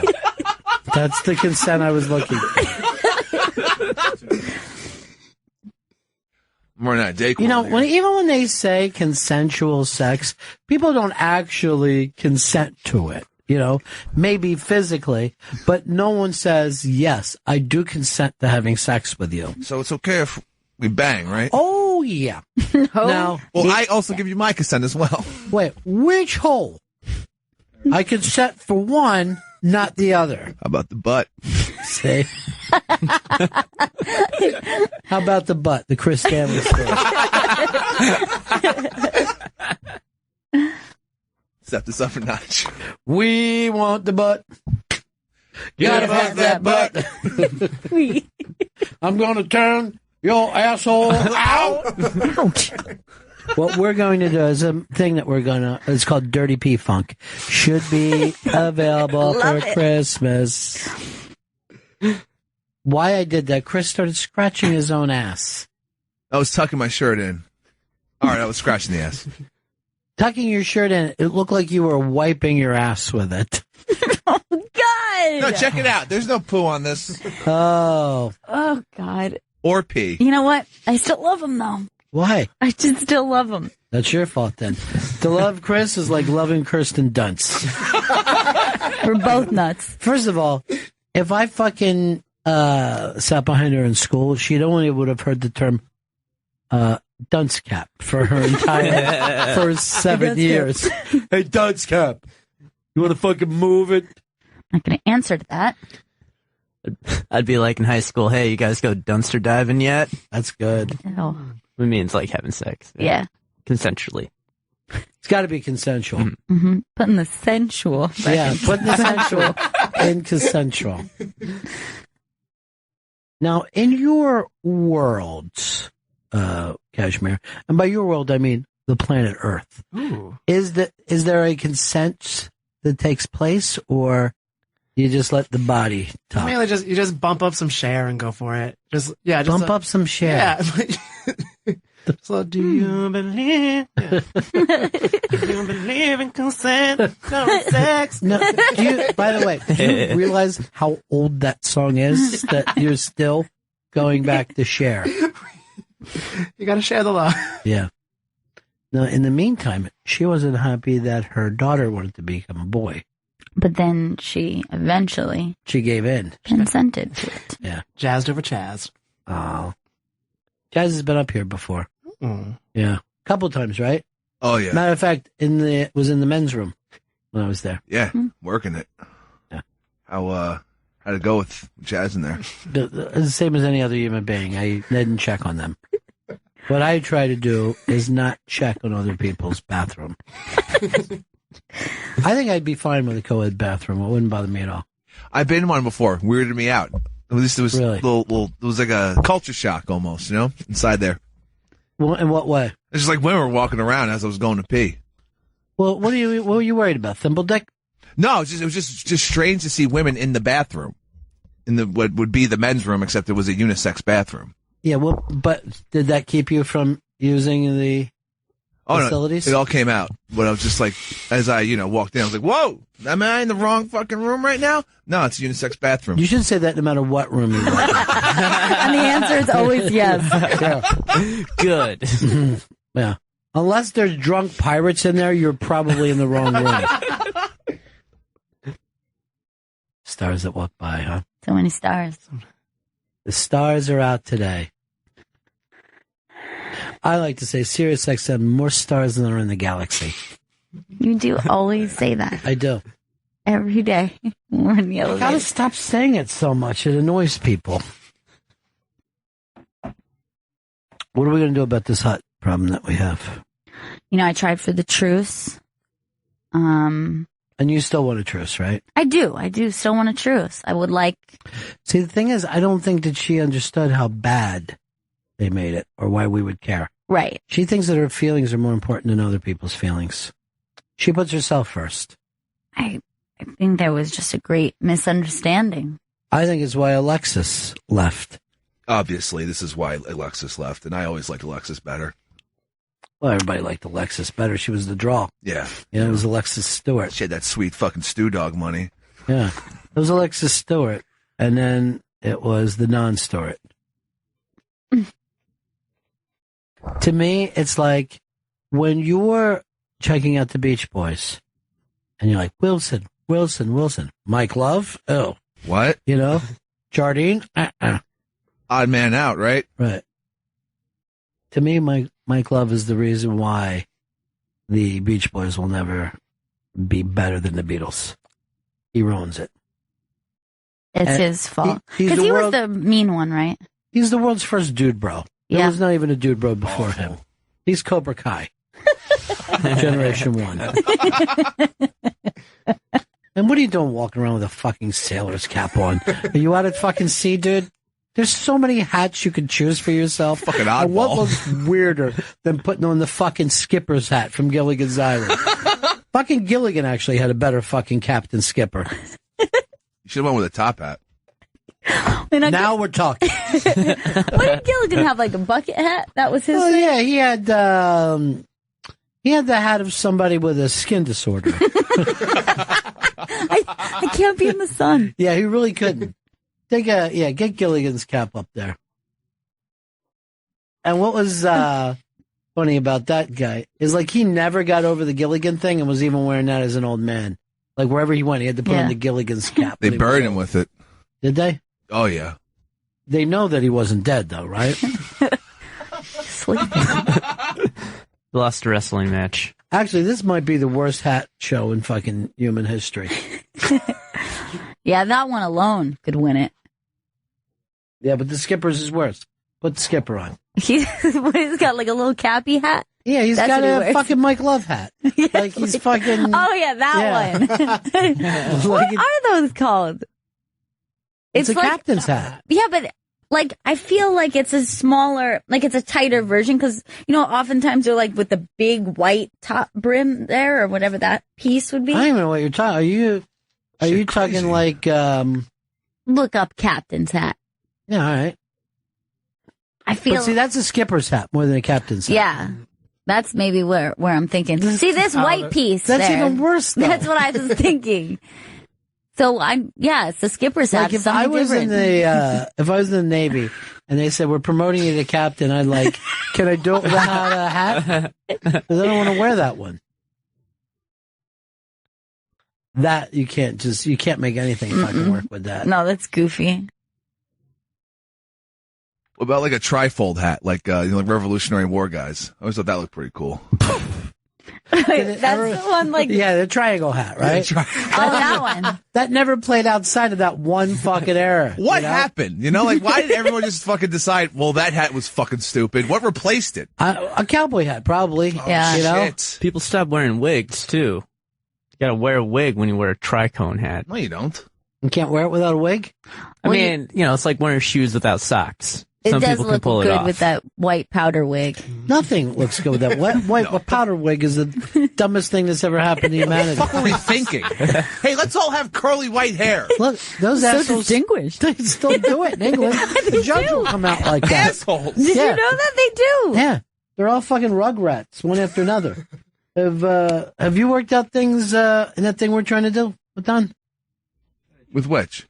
It's Oh, yeah. Everything's moving along. moving along means what? In a good way. Okay. If not, you're wearing this fucking triangle hat wherever you go. If you want to wear it to the gig, I'm fucking happy with that, Chris. If you want to wear... If I can find one. Find one. Let's go to the place I go, Revolutionary Store. Oh, shit. I know there was one here in New York. Yeah. Same prices as 1776. That's their model. Price is so low, it's revolting. And then you had to wear those high fucking socks like you were a baseball player.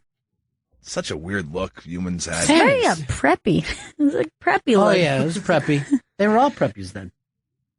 Everybody had to go to those schools. There wasn't any other. It was either that or you worked in a coal mine. I'll take the coal mine then. You'd be surprised you get down there. You think you're cold at this place. It gets freezing under the earth. You think it would get hotter. Yeah, shouldn't it? Because we're getting closer to the molten core. How close, Chris? You're only down. You know how much further you'd have to get? First of all, we've never made it to the molten core. That blows my mind. I was reading about the deepest hole in the world. Like Russia decided to try to just do it. They just tried to fucking get to That's why I like Russia. They'll come up like, let's just see how deep of a hole. They So got how a- about they go in We there? got the means. They got a few miles down, and then like they couldn't do it anymore. So they abandoned the project. So there's just a giant hole somewhere in Russia. I guarantee you, at least 2 Russian guys have shit down that hole. Guarantee you. I'm going to say that without even knowing for a fact. Why wouldn't you? I mean, come Yeah, on. I mean, if you were watching it at night, you're like, hey, dude, you want to see me shit down the fucking deepest hole of all time? You mean like they go down there or they're just hanging their butt No, over they're the hanging their side? butt over, then they're shitting. Now, this would be the interesting thing. If we ever drop a camera and they see shit, they're going to think someone did it from under the earth. And they'll be like, someone's down there shitting. And the dude's like, yeah, probably, right? There's probably someone way down there shitting. Would make sense otherwise. Yeah. It's not like someone shit down that hole. Wink, wink. I know. I watched it all night, and I would have seen it. Yeah. If anybody would have seen it, it's me. They got 7.5 miles in before they could. That's fucking deep, dude. Yeah. Really deep. Yeah. And then why'd they quit? Because the equipment just couldn't get through it. Like everything was too fucked up. But how wide was this hole? Oh, it was huge. It was Joe. Fucking look up a picture of world's deepest hole. He Man-made still hole. got the tri-hat. He's upset. I don't know. That sounds like bait, Chris. World's deepest hole. Speaking of which, how's your aunt doing? Oh, This is it. That's fucking boss. it's crazy, right? Got it. That can't be real. It's the Cola super deep borehole. It's called the super deep borehole. Is it filled up? Is there water in it? Nah, it's just rock. I see water. Oh, Is that water I'm seeing? See the blue there in the one picture? No, it's shadow. No, that's shadow, yeah. You would think it would rain, it would fucking fill up. It'd take a while, a lot of rain. It's a long Do they have fall. like a camera that went to the bottom? that I don't know. I think James Cameron went down there. Here's what I would do. I'd wait until somebody was in trouble, like a fucking serial killer or a kid toucher, and I'd be like this. If you want, we'll chuck them down that hole. Let the crowd go fucking crazy. Chuck in the hole. Chuck in the hole. Chuck in the hole. That'd be like a 7-minute fall, too. 7.5 miles down. Into shit. Into shit. Directly into shit. Into watery If they shit. threw me in there, I'd still be doing this. Can you still hear me? Still falling. Getting hungry. They shut it down 10 years ago because of lack of funding. I don't know why someone wouldn't want to fund this. The United States should jump in and try, Right? Like, you ever, go out on the beach and saw somebody already had a fucking deep hole, and you're like, hey, you want some help with this? Work on this with you. We should have a whole war instead of a cold war. You're disgusting. What? It sounds like you're trying to put two assholes up together and act like it's a fun new thing to do. Ass to ass. Ugh. Chris. That's his. Damn it. Yeah. Why is he always thinking ass to ass? Like, Because it that's takes nothing for him to get That's his family's coat of arms. It's just two centaurs. Chris, I got good news for you. Double-sided Look who's dildo. on the phone right here. Who? Your best friend, Mr. Jeffrey Gurian. What's up? Hey, Jeffrey. Hi, How you? Jeffrey. How's it going, Bennington family? Well, we're doing well. I know that you've been running around in the New York Comedy Festival this week. Yeah, it's a crazy fucking week. Oh, my God. It was unbelievable. Not one of the shows has done well, I hear. Are Not you one of the kidding? shows has Are you made anybody kidding? laugh. Yeah, right, yeah. No No laughs. laughter at all. Just complete silence. Yeah. Yeah, it was unbelievable. The party was amazing. You know, it's one thing to go to the shows, but when Comedy Central throws a party, it's insane, man. Well, unlike you, Jeffrey, I didn't go because I wasn't invited.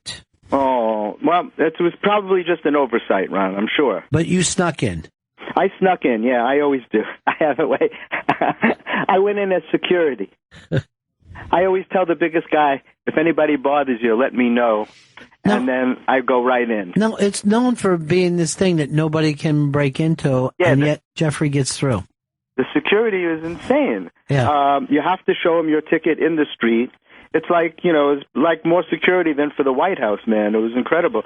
But it was so fun, and so many people were there, and I got choked out by Louis J. Gomez. Of course you did.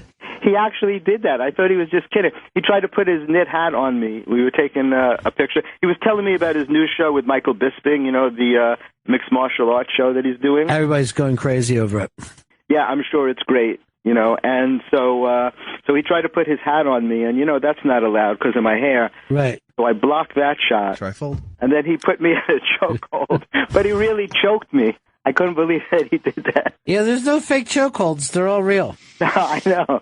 It was amazing. And it was just such a fun party. You know, Monroe Martin was there, Sashir Zameda, everybody, Ricky Velez. It was just crazy running into everybody from all the shows, all the late night shows, from the nightly show, from the Daily Show.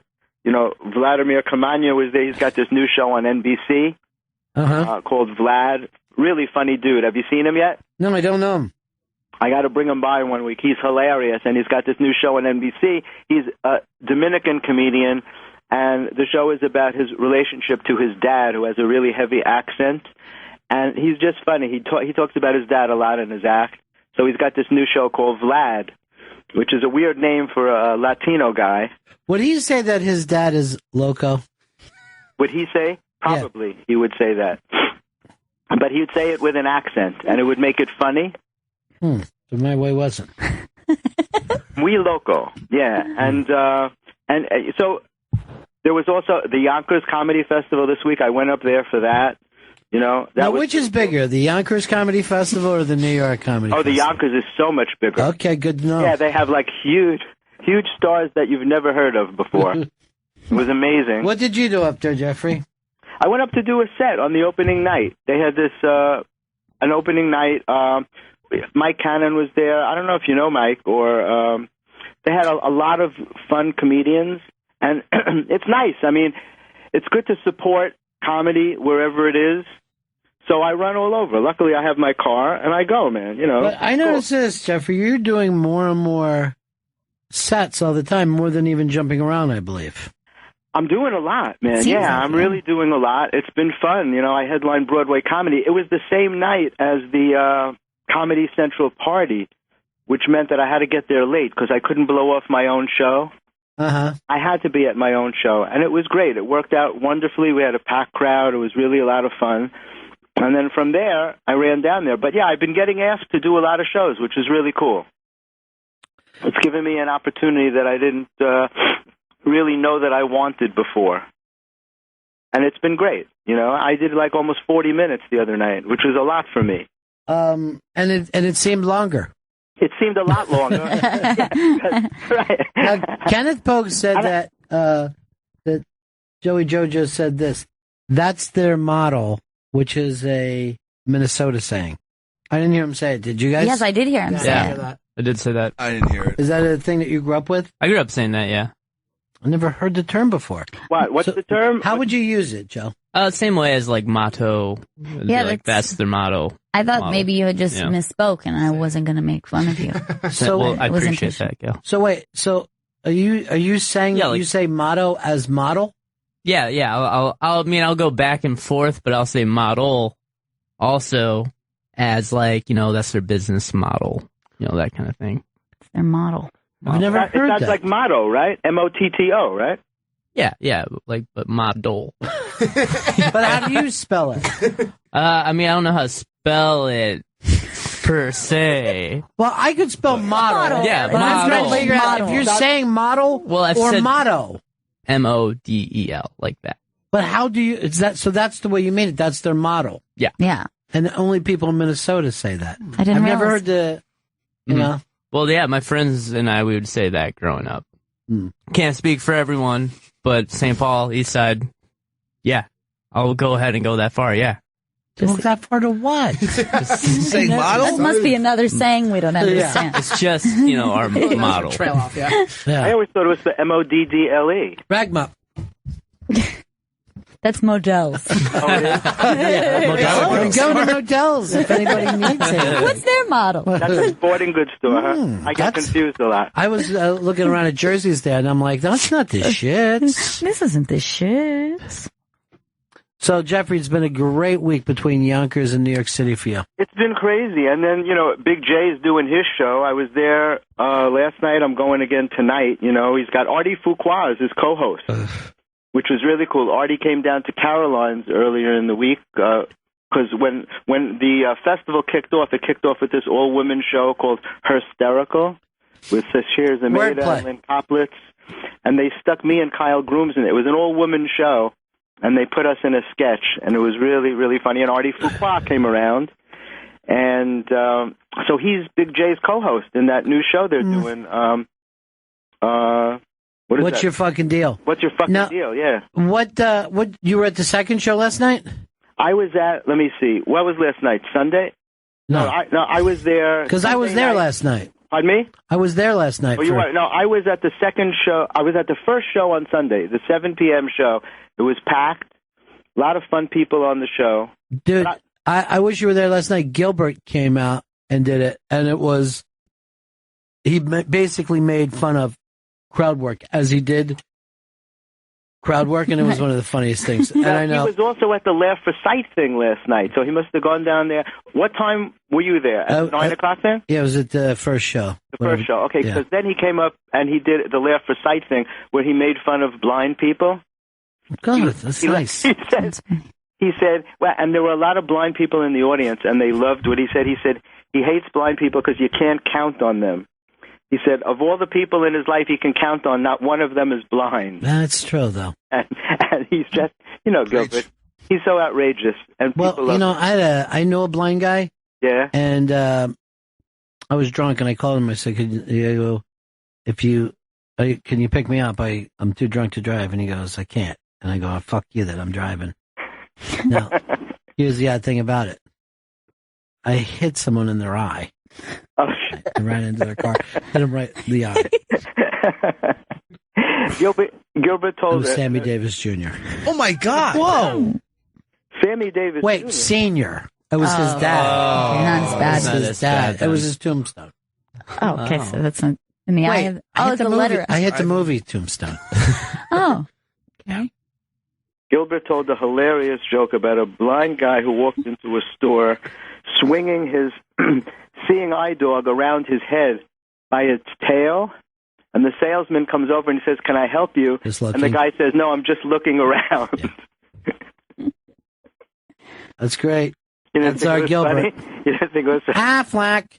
No, I had heard it before. I don't know what you had. I never heard it before. I thought it was hilarious. Actually, there was a joke that he did that really made me laugh. It was like a street joke, but because it's for Big J's show, I'm not going to repeat it. In case, we all want to watch it online. Exactly. NBCU or whatever it's called. CISO.com. I don't understand CISO. And so Artie Lang was there last night, too, and Robert Klein came in to do a set. It was a great show. And Martin Short was in town. He's got a new thing. His new book just came out. How many books is he going to write now? His memoir. I don't know. Well, he and Alan Zweibel did a thing together at the 92nd Street He actually wrote a book about writing his memoir. And I'm like, at this point, you have used up all of your stories. Hold on. There's a little complaint from people in Minnesota right now about Joey spreading lies. Dave in Minnesota.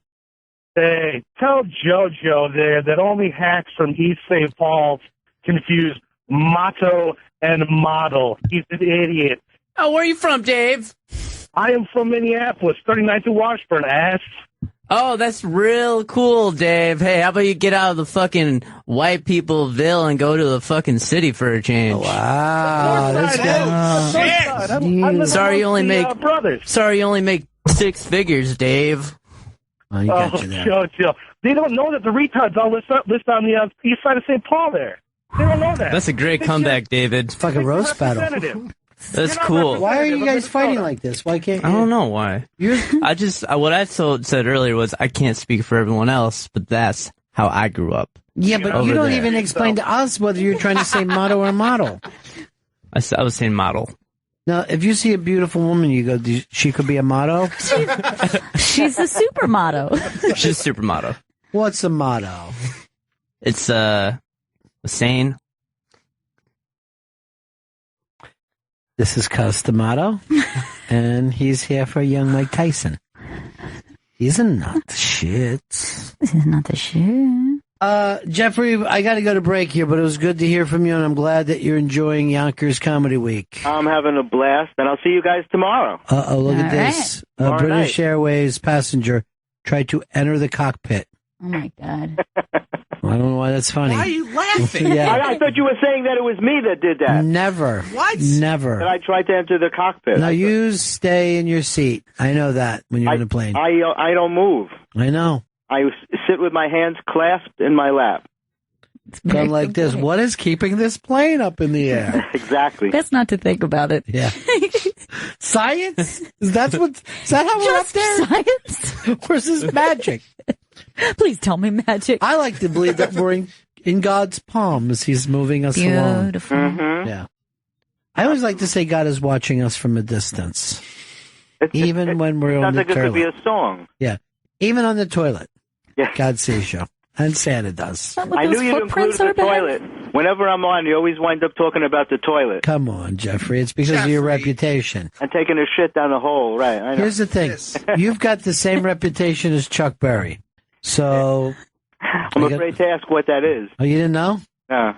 Chuck was the first guy who set up a bathroom cam ever. Oh, yeah, I heard that, yeah. How about you did, Jeffrey? Nice. All right, He was my inspiration. Talk to you later, buddy. See you later, man. Bye, everybody. Bye. Bye. Who was that, by the way?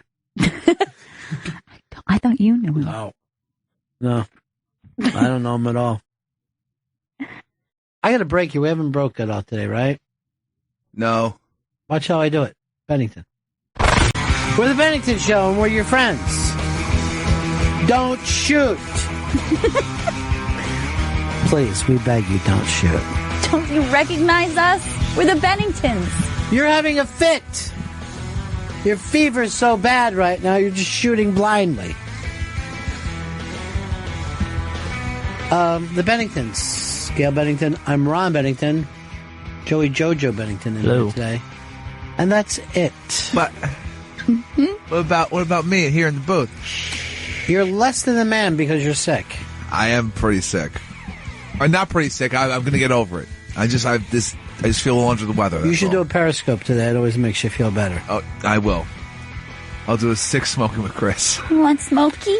I think that everyone doesn't have to be smoking with Chris. They know that you're smoking. Okay. I like you to do the great books and literature with Chris. Act like we're British people. You know what I mean? They're so much smarter than us. Okay, yeah. Look, enough of you. This is about Joey right now. Why? Yeah, Chris. Joey? Yeah. You know my model. Yeah. I always say that it's time for you to take the stick. By the way, you're wearing a child shirt. Yeah. Well, it's a large child shirt, though. I know, but I'm saying that's a shirt that a child would wear. Look at that little button on the pocket. Yeah, I mean, like that's his nipple. Oh, okay. Child would wear the shirt. He has tiny little nipples because he hasn't. See this button? Yeah. Twice as small. Mm. So, what do you want to talk about, Joe?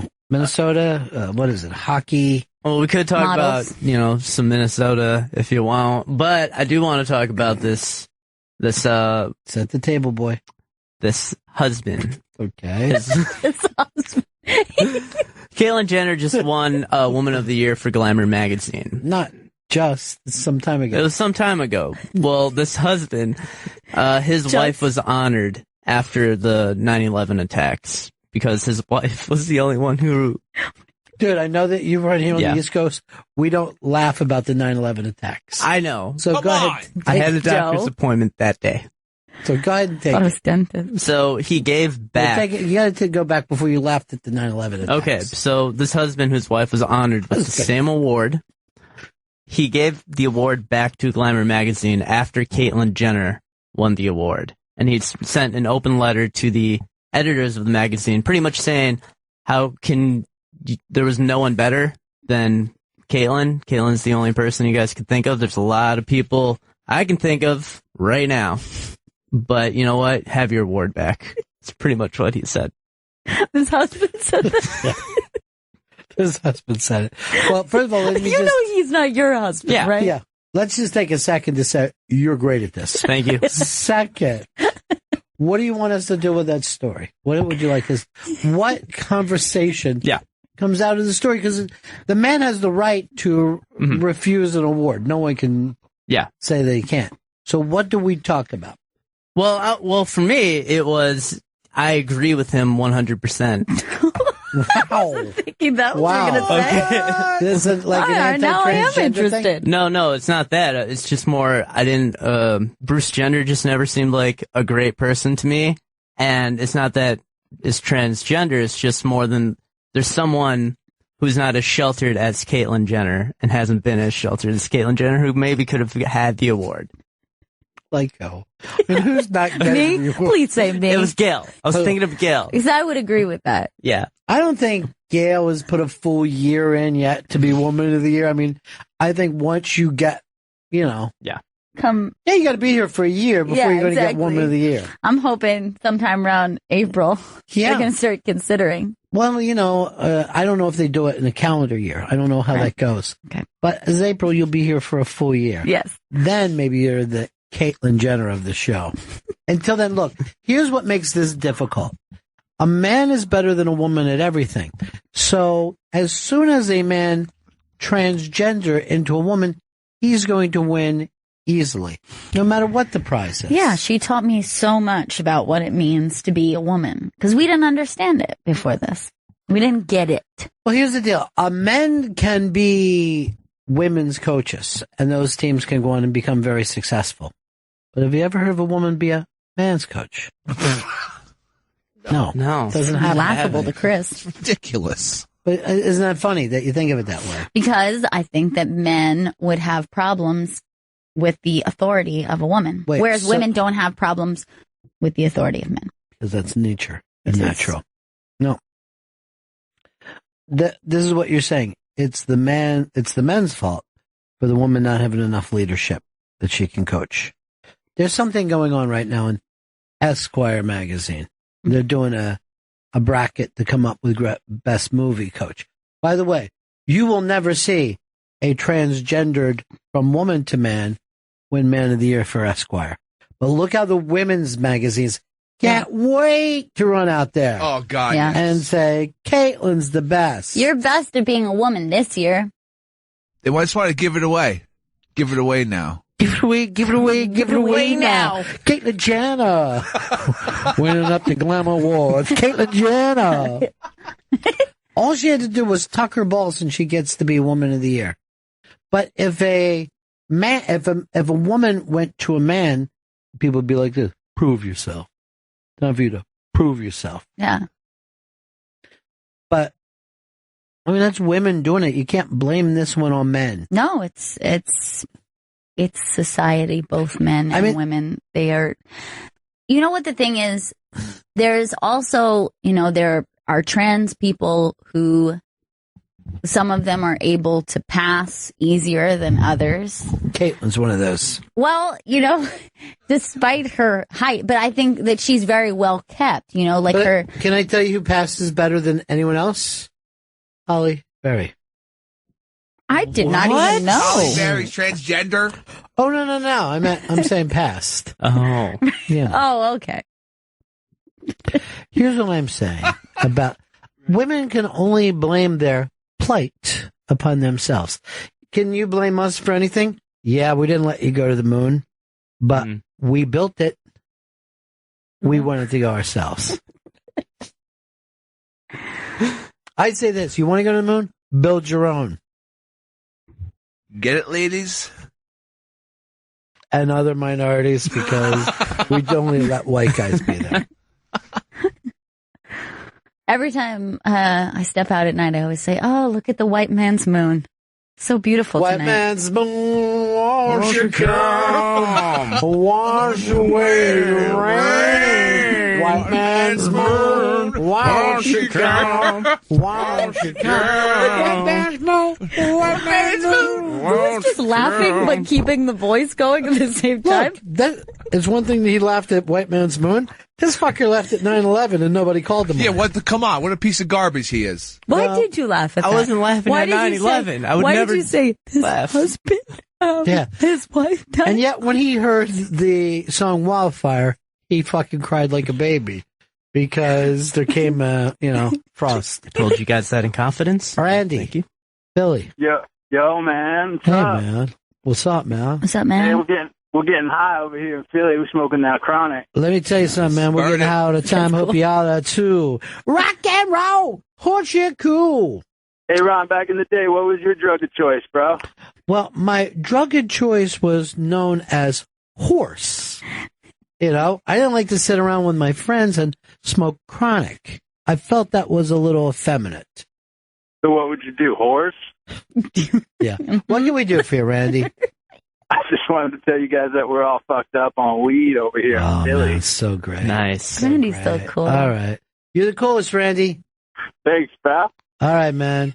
Keep on smoking that herb. Peace out, Randy. Burn one down for me. Trees. I'm gonna. Trees. Burn it.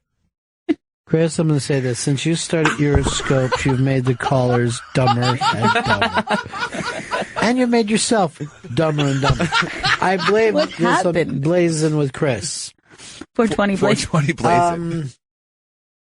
Johnny in PA. Ron, you left out and you missed Coach Hawn. Coach Goldie Hawn led the 1986 Wildcats to victory. Let me tell you something. You made a liar out of me, Johnny, and I appreciate it. I've forgotten all about that.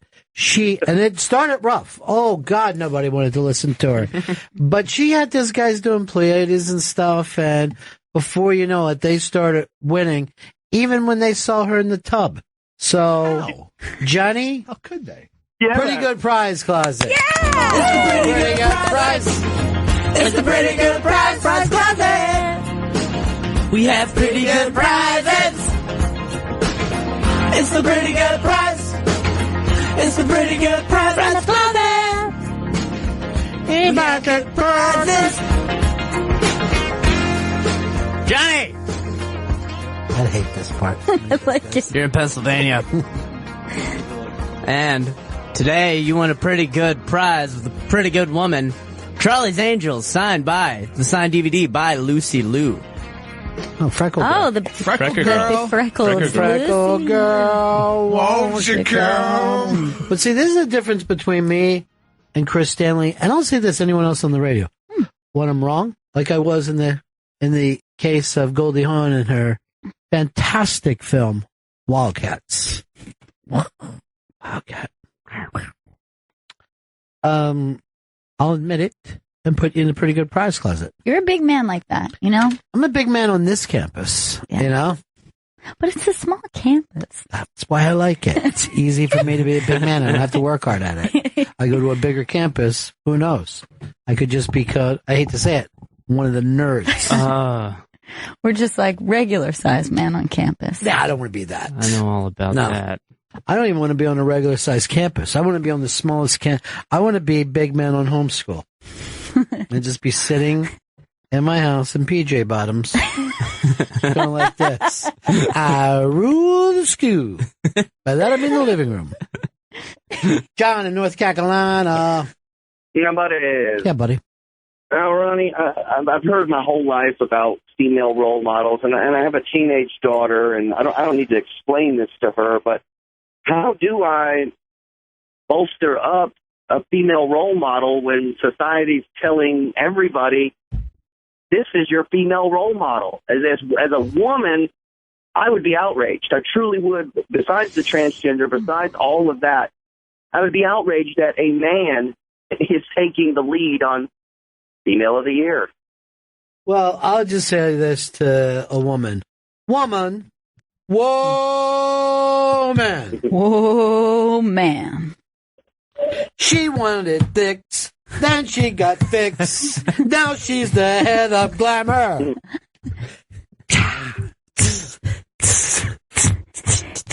Caitlin, get me off this crazy thing. Called love. Is it more? How do you get the whole band on stage with that, though? It's a great gimmick.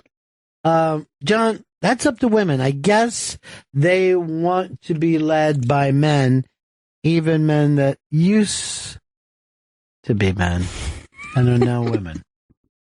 It was big news when these women made the Para Rangers or the Army's elite Ranger Corps. What about those women? Women because they're not glamorous. And Caitlyn puts the G in glamour. Put the D in glamour. Okay. Come on. Come on. What a good one. There is no D in glamour. There's no crying in baseball. I'm a drunk and I coach this team. I pissed myself.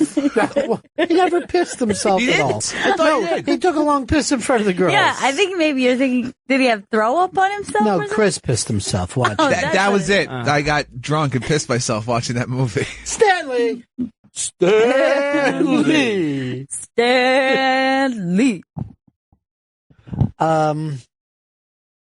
Hey, Brett, what's up, buddy? Hey, I'm not defending Caitlyn Jenner or glamour, but I think she actually received the transgender woman. Oh, then perfect. Oh, yeah, then that makes total sense. Yeah, that makes total sense. Joe, you didn't mention that. Yeah, Joe. Joe. You set the table. I messed up on the setup there. Joe. I forgot to bring the fork. Joe, you're the fucking worst at bringing up a topic for people to discuss. Then you were wrong. I don't think you should blame Joe, though. Blame the husband. Then what's the husband? Yeah. Joe. All right, when the husband... Why did he keep calling him my husband then? Before anyone else, before we knew anything about the guy. Like, who defines a person by... So there's this husband, right? Who's no longer a husband? So wait, the husband... I guess he's the husband, or a previous husband, because she died. She died in 9/11. Hold on. I gotta stop myself from laughing. I was thinking of it from an ISIS point of view, how funny I would find it. So, here's what you're saying. Is it fair that a transgender wins a transgender woman in the world? Our phones are open right now. 844-ROCK God. 844-ROCK God. Do you want to see a transgender winning Transgender of the Year? Taking it away from a white heterosexual male that went to the moon. Plant the American flag.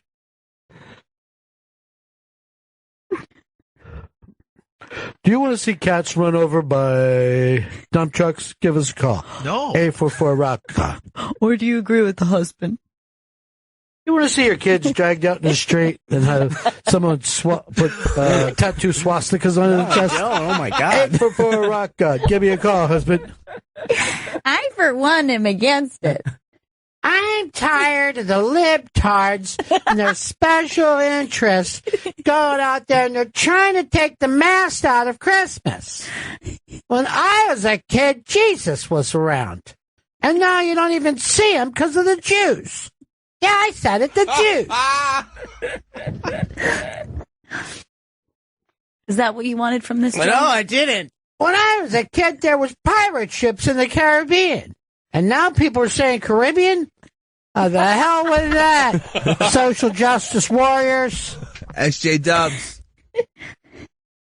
When we were kids, if we were bad, our dad would take a belt full of nails and just beat us until my brother passed away in my arms. And that's how I knew not to smoke. I don't want to sit there and draw my own Jesus on a Starbucks cup. I mean, I don't think we're at that point right now, are we? Yesterday, I was with my daughter. I'm driving to the mall. We saw a person with red hair. I don't even know how I'm supposed to explain it to her. And now a transgender is winning Transgender of the World? Well, pardon my French, but fuck that shit.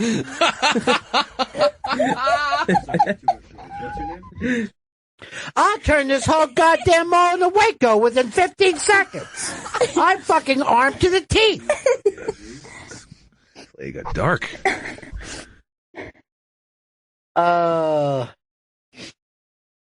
Richie. Hey guys, I just want to let you know, if Joe actually would have read the whole article, he would have saw that guy and his wife, the precinct they worked in is right by a hospital for a home for transgender kids, and they go there all the time. They used to help them with suicide and all kinds of crap like that. and he thinks she's a bad role model for it. And if they did pick a transgendered person, there's better ones than her. Thank you and have a good day. Well, first of all, Richie, let me just say this.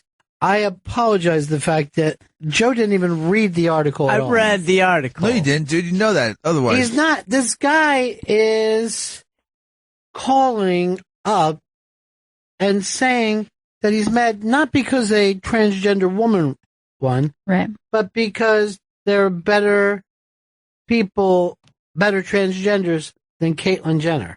I did a bad job of setting the table. That's my fault. You didn't even set your own table, dude. Well, guess what? Yeah. You're off dinner duty. You will not set another table. And Chris, the second your fake shoulder pain gets done. It's not fake, it hurts. I put him back there in Siberia. Go, I want him to be in here. Oh, no. Cut off from the world. Oh, you're not coming in, though. Oh, where am I going? Oh, no. I think you're going to stand outside. Yeah, you're sick, remember? Make sure no one opens that door. I mean, I could do that. I could take care of that job. But I'd rather be inside. Ew. The other day, I saw a Chinese person. I'm like, what's happening to this country? Didn't we fight them in some other war before? I mean, what are we, all Viet Cong now? I'll put on my black pajamas. We lost. You need to bring back the belt full of nails that killed your brother. Everything's pumpkin spice these days.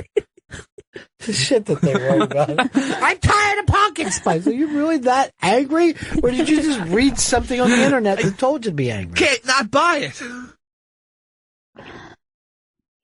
I mean, I'm not eating faux turkey, okay? Okay, you don't have to. Do things your way at your house. I can't believe it's only Tuesday. I swear to God, I thought it was fucking Thursday. It felt like it, right? Yeah. It's just 2 for Tuesday. Well, I think I was because I was out at that Big J show last night. Must be. Quite the time.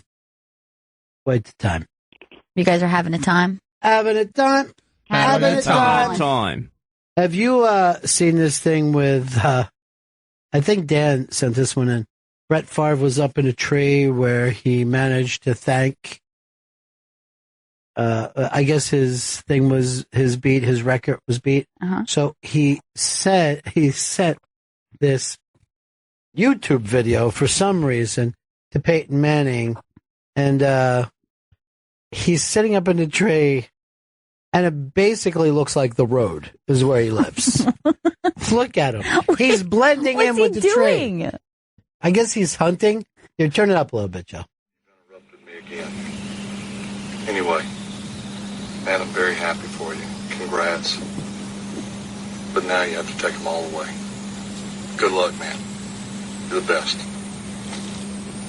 Dude, you're like stone cold now. What is going on? Is this a threat? He's the coolest. He's got a bow and arrow in the background, and he's never looked happier. He's never looked more at peace than in his Mississippi tree fort, where he's 9 years old forever.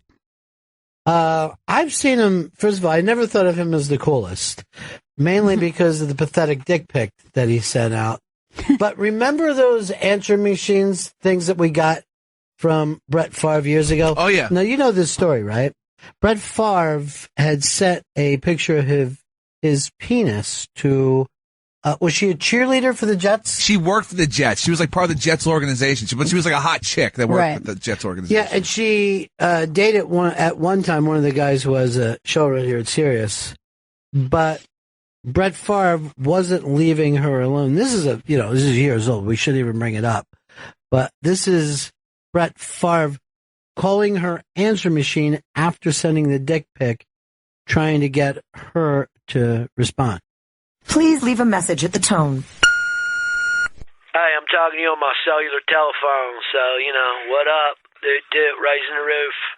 Hey, I thought maybe you want to come over here and go in a hot tub with me, and we got Jell-O. So, whatever. Whatever happens, happens. Let's let nature take its course. Stupid Packers are on TV tonight. Don't you hate them? and his dumb cheese hats. I moved from there. Don't worry, I ain't got a man's dick, so come on over. You want to stop by, get in a hot tub, blow me. Hey, girl, you want to roll by here? Oxy Cotton. Hey, big up a box of beer and come on over here, Brett Favre. Please leave a message at the tone. Hey, girl. You know ya, Brett Favre. I got to move some furniture, so I can't come over. Sorry, my dad's mad at me. But, whatever. Whatever. I thought you might want to come by and watch One Tree Hill. I just found out that I've been driving the last 2 weeks without a windshield on my truck, I don't know what I'm doing. I don't know if you saw the game last week, but I was pretty drunk for it. You got any oxys? Please leave a message at the tone. I hope you don't mind. I got your digits, right? I'm making some cheddar. Are you in that answer machine? I'll throw football. I thought you want to come over here dancing with the stars is on. I thought you want to come over and get on all fours. I'll grease up your asshole. Hey, hold on. I'm going to send you a picture of jerking off first. All right, I'm going to finger my ass and send you a picture. I got some banana butt lube. I'm going to take it all the way in. Listen, I got to go out and get out back and get a pail of water. Come back in here. Our bathroom caught on fire and almost got to the house. Please leave a message at the tone. Hey, Brett Favre, football player. Listen, I'm jacking off over here. If you want to start jacking off over there, maybe we both be jacking off together on the phone. Oh, one last thing. I like vaginas, so if you got one, bring it. Bring your vagina over here. Oh, another thing. Seriously, don't you just hate the Packers? Packers fucked up when they got rid of number 4, Brett Favre. Listen, there's going to be some Hall of Fame dance they asked me to. I guess I got to say a certain speech. Please leave a message at the tone. Hey, did that guy pass you the note from me? There's going to be a dance. Hey, it's QB. Listen, there was a captain's meeting, so it took me a little time to call you. Excuse me. Hold on for a second. I just knocked over one of my trophies. MVP, most valuable player. I'm going to text you a picture of my dick. If you can, get me one of them pussy pictures. And put your finger on each side of it. Or just put a 4 down there for number 4. That's my number. Please leave a message at the tone. Hey, it's Brett. If anybody's ready to party, let me know. I want to meet you over here. I'm going to send you 2 pictures of my asshole. Try to guess which one was before I shit, alright? Call me back. You got my digits. Hey, thought I might want to come over here and chill and watch me come in a shot glass. Bottoms up, right? How come you never call me back, girl? Number 4. I'm a Hall of Fame man. Brett Favre. Scandalous. Why doesn't she call back number 4? I don't understand why his friend's laughing all over it, ruining the fucking take. That's something I would never put up with in professional theater. No. Hey, Bob, what's up? If he's camouflaging in a tree stand, he's supposed to be deer hunting, but if you're making fucking videos, you're supposed to be standing down there and you're naked. That is kind of true. Later. That's it. I didn't think of that. You're not exactly all that camouflage once you. He's great, though. Yeah. He's the best. I wish he'd come back out of retirement. Oh, number 4. Oh, number 4. One more season. One time I saw a pass that he threw that wasn't a TD or an interception. I don't know how he did it that day. Like seeing a fucking unicorn, yeah. Somebody's catching the ball. He doesn't give a shit who. He connects every time. Every time. Sometimes it's just a person in the stands. Old number 4. So we taking it to the limit, Chris? Yeah, we can limit it. We can limit it. People are writing in, hey, what's the name of Big J show? It's called WYFD. What's your fucking deal? It's great. Oh, by the way, the trailer for the new Bill Burr is up on the iBang. Oh, nice. Yeah, that's the cartoon that he has coming out. Who's running? What network is that on? It's on Netflix. It's called F is for Family. Comes out December 18th. And eyeball tattooing is the new big thing. People getting the white part of their eyeball tattooed a certain color. So it's the whole white, or is it like design on the white? Well, it's the whole white. It's the whole white. I don't know yeah. if you can design it. I think they just put so that's what it looks like there. What would you rather do, that or faux freckles? I guess I would do black eyeballs. Oh, that would be cool. Yeah. That freaked me out. I just do neon yellow. So evil. Yeah, it's pretty disgusting. If you look at the picture there, the girl doesn't even look like a human being anymore. No, and it also just kind of looks shitty. Like, it doesn't look like perfectly filled. It looks like when you try to color something in with a highlighter, and just kind of like shitty looking. This is another one of Dan's story, how a fan ruined the moment of silence for Paris that they did at a Ranger game, and the guy just yelled out, "Let's go Rangers," during it. Oh, no! That's the worst. It was a chant that didn't catch on. But why do they put stuff like this in the paper? You know what I mean? It's just one guy did it. What we have the thing of him doing it. Can we hear it? Joe, do you know? I believe we do, yeah. Believe. For those who lost their lives, followed by the playing of the national anthem of France, La Marseillaise, followed by the singing of O Canada and the Star-Spangled Banner by Deborah Cox. Tonight's colors are presented by the Canadian Consulate General and the Fire Department of New York.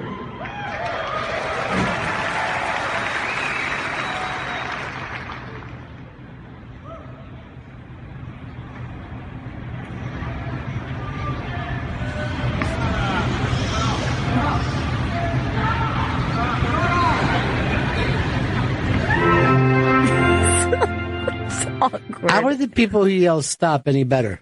It's not any better. I had a situation where during the national anthem, this woman was screaming at somebody who was like a couple rows ahead of me, "Take off your hat! It's disrespectful! Take off your hat!" And I'm like, this is so much worse than seeing someone wear a fucking hat during the national anthem. And everyone's just looking at her like, there's a lot of people here with hats. Who specifically? None of them are reacting. Please stop yelling. The guy would have taken off his hat and you just saw exposed brain because he had some kind of horrible skull operation. Are you happy now? If the sun hits it, I'll die. Thank you. That's much more respectful. But my brain is out. But I just like the guy's time-pressing nature. Like, he had the entire game to chant, "Let's go Rangers." The game hadn't started yet. This is not a time-pressing thing. Dan, this is called alcohol. And a guy thinking, and I'm sure his friends were cracking up, and I'm sure they're saying stuff like, "Dude, you should have been there. This fucking Jonesy was going crazy." Starts yelling. Everybody in the place was pissed at him. But I like that he makes the dumb decision to do it once, and then he gets booed, and then he just powers through. Yeah. Like, he's just like, and again, let's go Rangers, but still to silence. He probably is an idiot who thought Freedom Fries was a good thing years ago when we were supposed to hate France. Remember that? Yeah, now they want to stand with France. Yeah, stand with the Freedom Fried people. We should go and say anybody who attacked France and called them Freedom Fries, that person's dragged into the street and they get the strap or the buckle. Their choice. Take the buckle. Look like a man. Yeah, just to prove your ability. I like that the mom has to run out.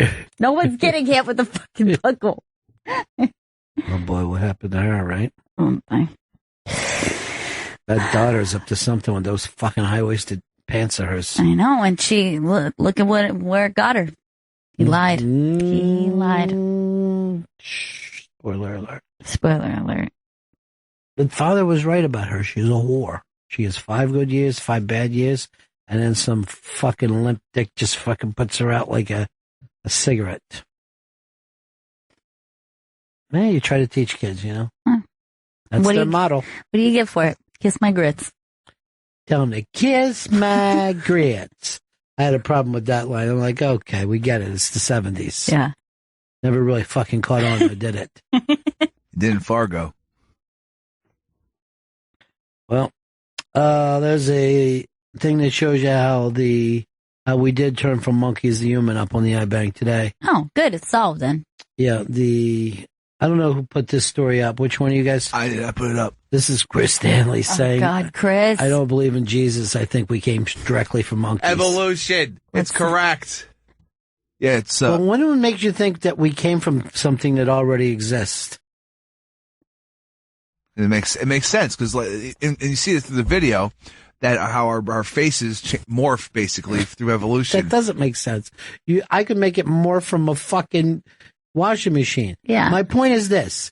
If we came from apes, why would there still be apes? Why wouldn't we come from something that would literally still be us? I think because, all right, our offshoot of ape, maybe mated with some other sort of animal that walked on 2 feet, and then some monkeys were just still not evolving. Here we come, walking down the street. It's Chris Stanley. They call him Monkey Me. Hey, he's a monkey. Evolved over 6 million years. But there's still other monkeys. I guess they're the same as Chris. Not the exact same. They have opposable thumbs. I think this proves it. It's all done. I think Michael Jackson invented this in the mid-90s. Well, let me tell you something about Michael Jackson. That guy could moonwalk. It never comes up. But, I mean, he acted like he was walking forward, but he went backwards like you do on the moon. How does he do it? How does anyone moonwalk without going to the moon? No wonder he couldn't find a woman that was good enough for him. And he had to spend his time with children. I guess he had power over gravity, which is what. Jesus what? Christ. Yeah, First of all, you haven't proved anything with this fucking tape of yours. All it is Photoshop. Yeah. It's not proof of anything. He's white. Right. I think it makes total sense to me. Explain to us how we evolved from something that's still here. Okay. These monkeys, they actually, so there are monkeys that are still here that haven't evolved. The husband. Are you one of those? Because they're still evolving. Because they're still, some of us evolved, some didn't. That's just, it was circumstance at the time, 6 million years ago. And is that true of any other animal? I'm not sure. Yeah, that's what you need to be. Oh, you need to get something of a dog fucking evolving from a cat. Because you could easily do it the same way.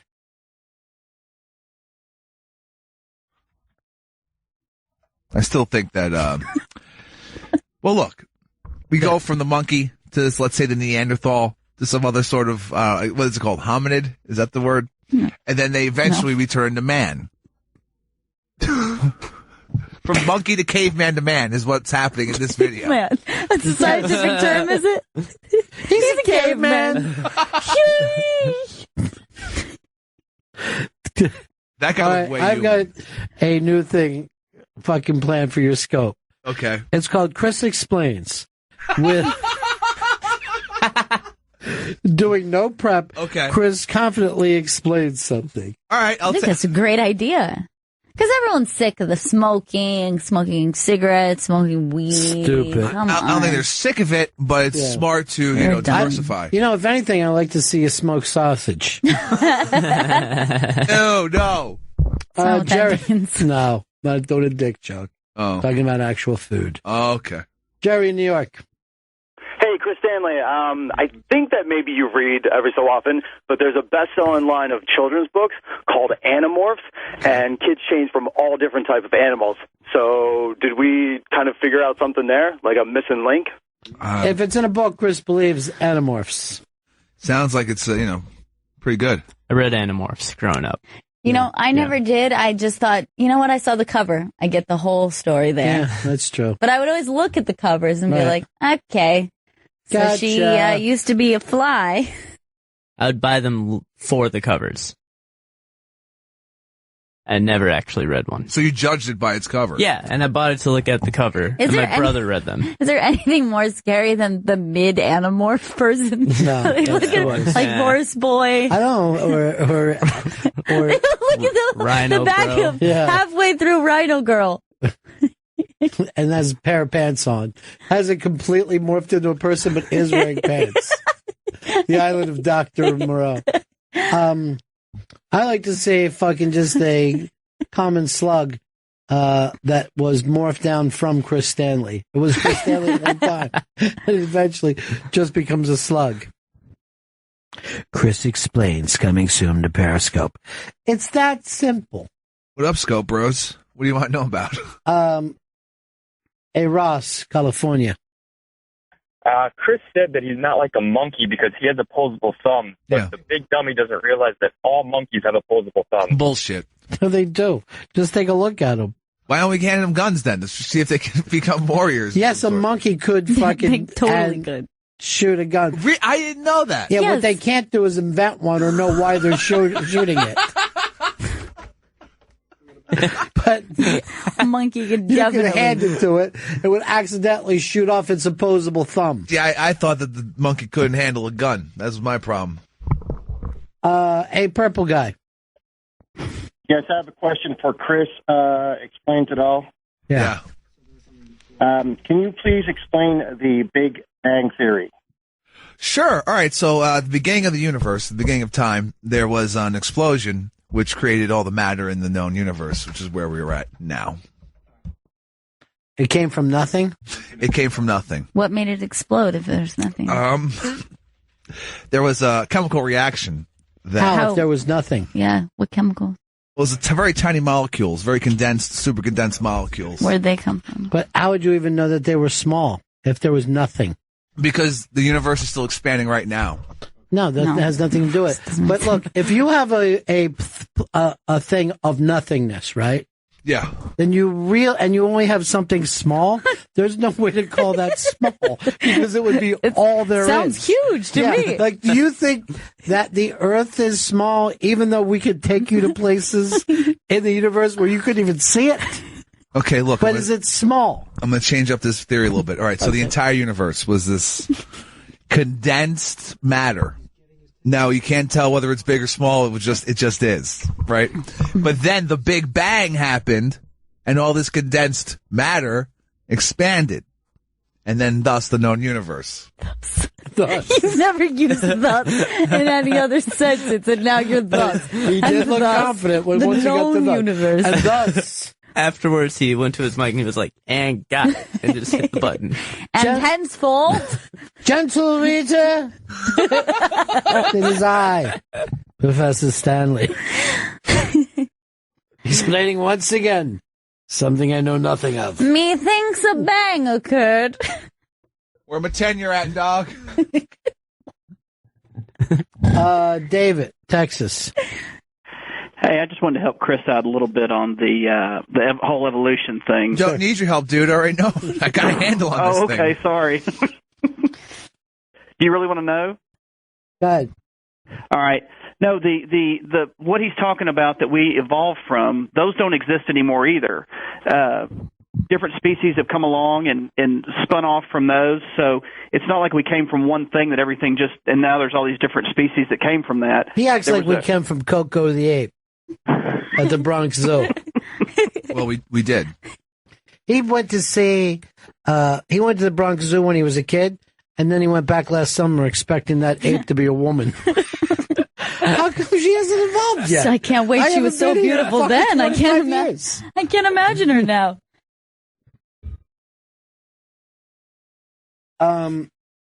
Here's Jill in New York City. Jill? Hi. Well, back to Terrible Rangers fans. Sorry to change the subject. No, we're still talking about apes. Oh, yeah, they are ape-like. There are these two ladies who sit in my section, and anytime somebody tries to get up or get back to their seats during play, they just scream, hockey etiquette. sit down. And it, like, makes my heart, anytime somebody moves, my, like, cortisol levels go up. And it's just so much more distracting than just letting the people sit down. And I want to kill them. People fucking get up at sporting events. And it's like little kids. They'll scream at little kids. Ugh. I know. I hate them. I hate fans of things, no matter what the thing is. They're worse. Yeah. Fanatics? Yeah. No, thank you. Fanatics. Is that? Let's break it down. It's a fan and an addict. Yes. The worst combination. And they leave a minute before play-ins to go get their beers, so they are breaking their own rules. Of course they are. Then they think that they're being good fans by pissing in their beer bottles instead of getting up. But they're just lazy, Jill. Agreed. Jill? Yes? Because of everything you've been through? Mm-hmm. Pretty good prize closet. It's the pretty good prize. It's the pretty good prize. Prize closet. We have pretty good prizes. It's the pretty good prize. It's the pretty good prize. Prize closet. We have good prizes. Hey, Jill. It's me, Joey Jojo. Sexy. I'm also in New York.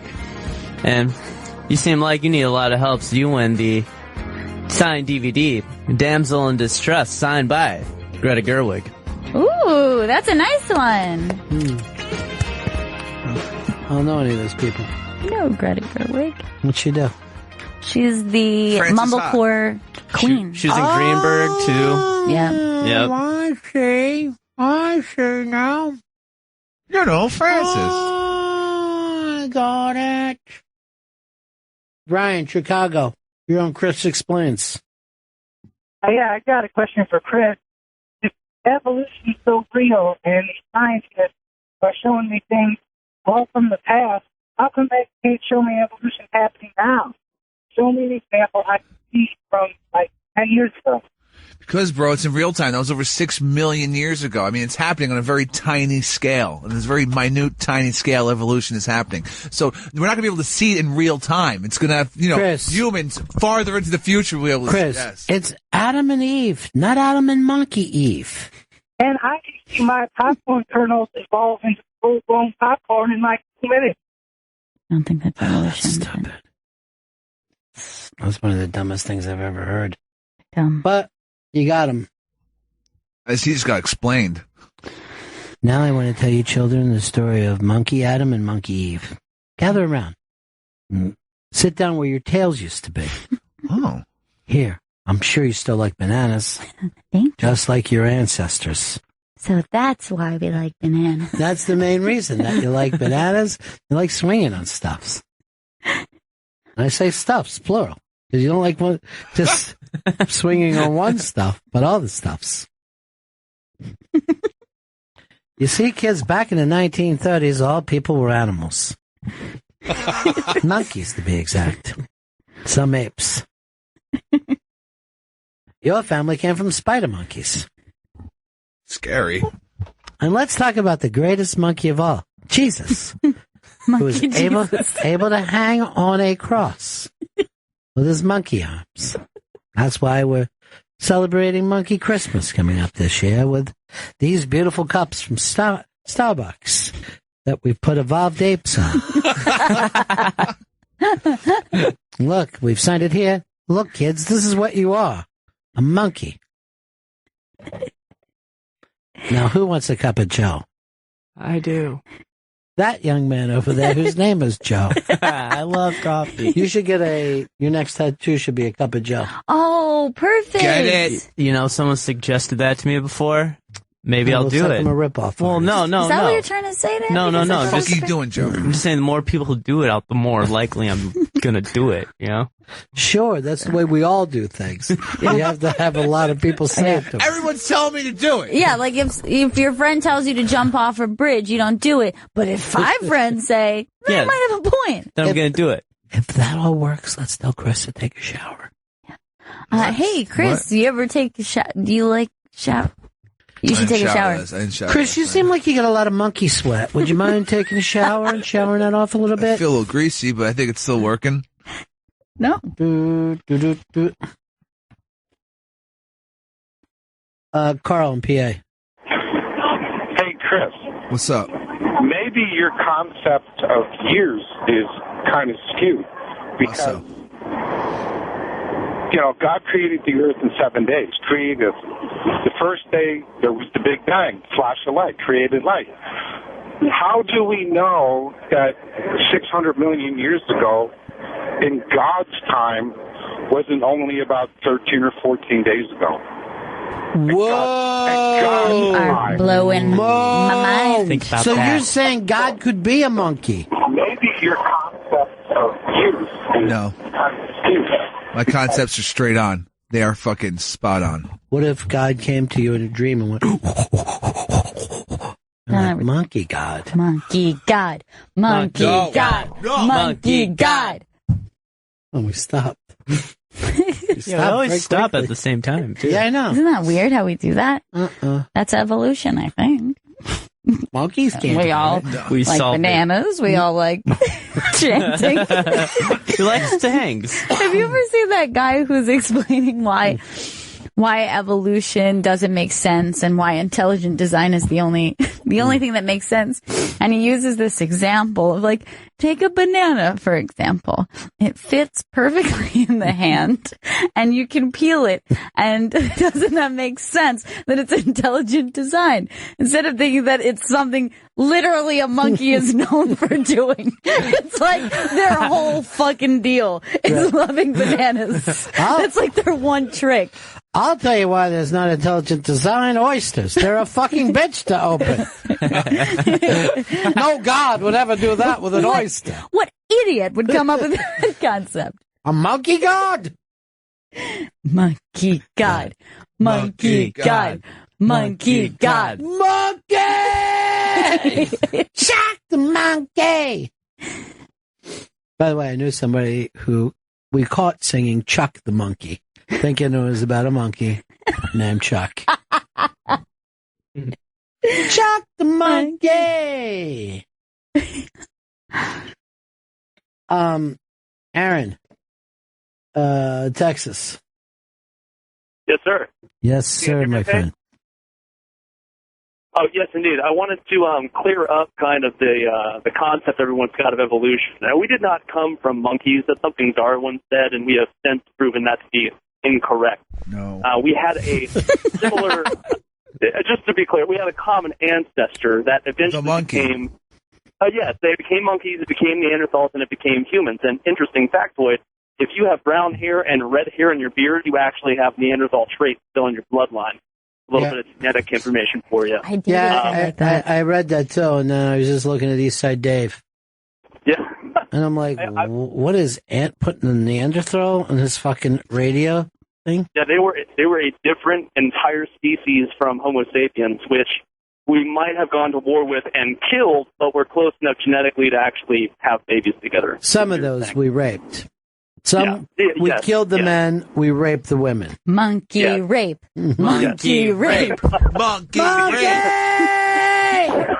To give you a good example on a smaller scale, you can understand what I'm talking about. You have dogs, all came from Canis lupus, the wolf, and there are Chihuahuas and there are Great Danes. Now, you can breed a Chihuahua or a Great Dane out of a wolf. You cannot breed it back into it because it is lost information. It needs to be big, gray, big, sharp teeth. And it's just changed over time. We've gotten so diverse now, we can't actually breed with monkeys. But at one point, long enough ago, we were close enough genetically that we could have. So it's But see, here's the thing. If we could breed wolves, right? Why can't we breed Dick Wolf? The man from Law and Order. Bang, bang. Bang, bang. Dick Wolf. All right, thank you for the science lesson. I don't know how you shut up. Chris explains. That guy didn't explain shit. Sounded like a bunch of gobbledygook to me. All I said is we can't have sex with monkeys, which that's your rule. Yeah, I I'm going to keep trying. Yeah, speaking of Gobbledygook. What about that thing on Fargo last night? You start doing that poem that you used to recite. When I you were was a kid. obsessed with it. Yeah. I started to recite it along with him, and I was watching the show with my man. He does not know that poem, and I just watched him slowly start turning and looking like, what is going on, and why does she know this already? How many times does he slowly look to you and be like, I can't fucking believe this way. Kill me now. Kill me now. He asked me to suffocate him not too long ago. Why? I think you were telling him your dreams every morning. And then you were there, but it wasn't really you. It's like, because you like when I first met you, but then you also were kind of half, And we lived in a pot of boiling water, but it wasn't the way we think of water now. Yeah. And I knew that it was boiling, but it didn't feel that hot. But we kept saying that it was boiling, but I didn't really feel pain. Yeah. And for some reason, I was riding on a cockroach, which was like my friend, but it still scared me a little bit. And then I had sex with your best friend. Again. In real life. This had nothing to do with the dream. So different than... Nothing to do with the dream. But you were late. And I felt like I was freaking out. He was there for me. Yeah, he was there for me. But the second it was done, I felt bad. And then I wanted to tell you so you could feel bad. You're not mad, are you? I forget about it. Why don't we go get a mochaccino and forget about this? I like mochaccino. Yeah, I do. Come on, Mr. Still mad at that asshole. Come on, Mr. Grumpy Man. Let's get out of this here today. Tomorrow is our big Thanksgiving show. Chris, did you contact people yet? Yes, people are contacted. Will they arrive? Did you contact the people who didn't win? No, I didn't. That would have been nice, wouldn't it? I'll send out a mass email. What's it going to say? Sorry, bro, you didn't make it, or you made it, bro. Jesus Christ. This airs on Thanksgiving. Yes, Thanksgiving and the day after, Friday, Thursday, next Thursday and Friday. All right, so that's it for us. Anybody got anything they need to plug? Has Dan sold another show between yesterday and today? He hasn't sold shit today. Weird. That's surprising. Wow. Because everything's happening great for him. Last night he wrote a comedy ballet that has a lot of people interested. Interesting. Yeah. He's so hot right now. Dan's hot. That's it for us. We enjoyed being with you today. And we're going to see you all again. In 1974. Ladies and gentlemen, the evening is over. We hope you all enjoyed yourselves, and we'll see you all again in 1974. Good evening!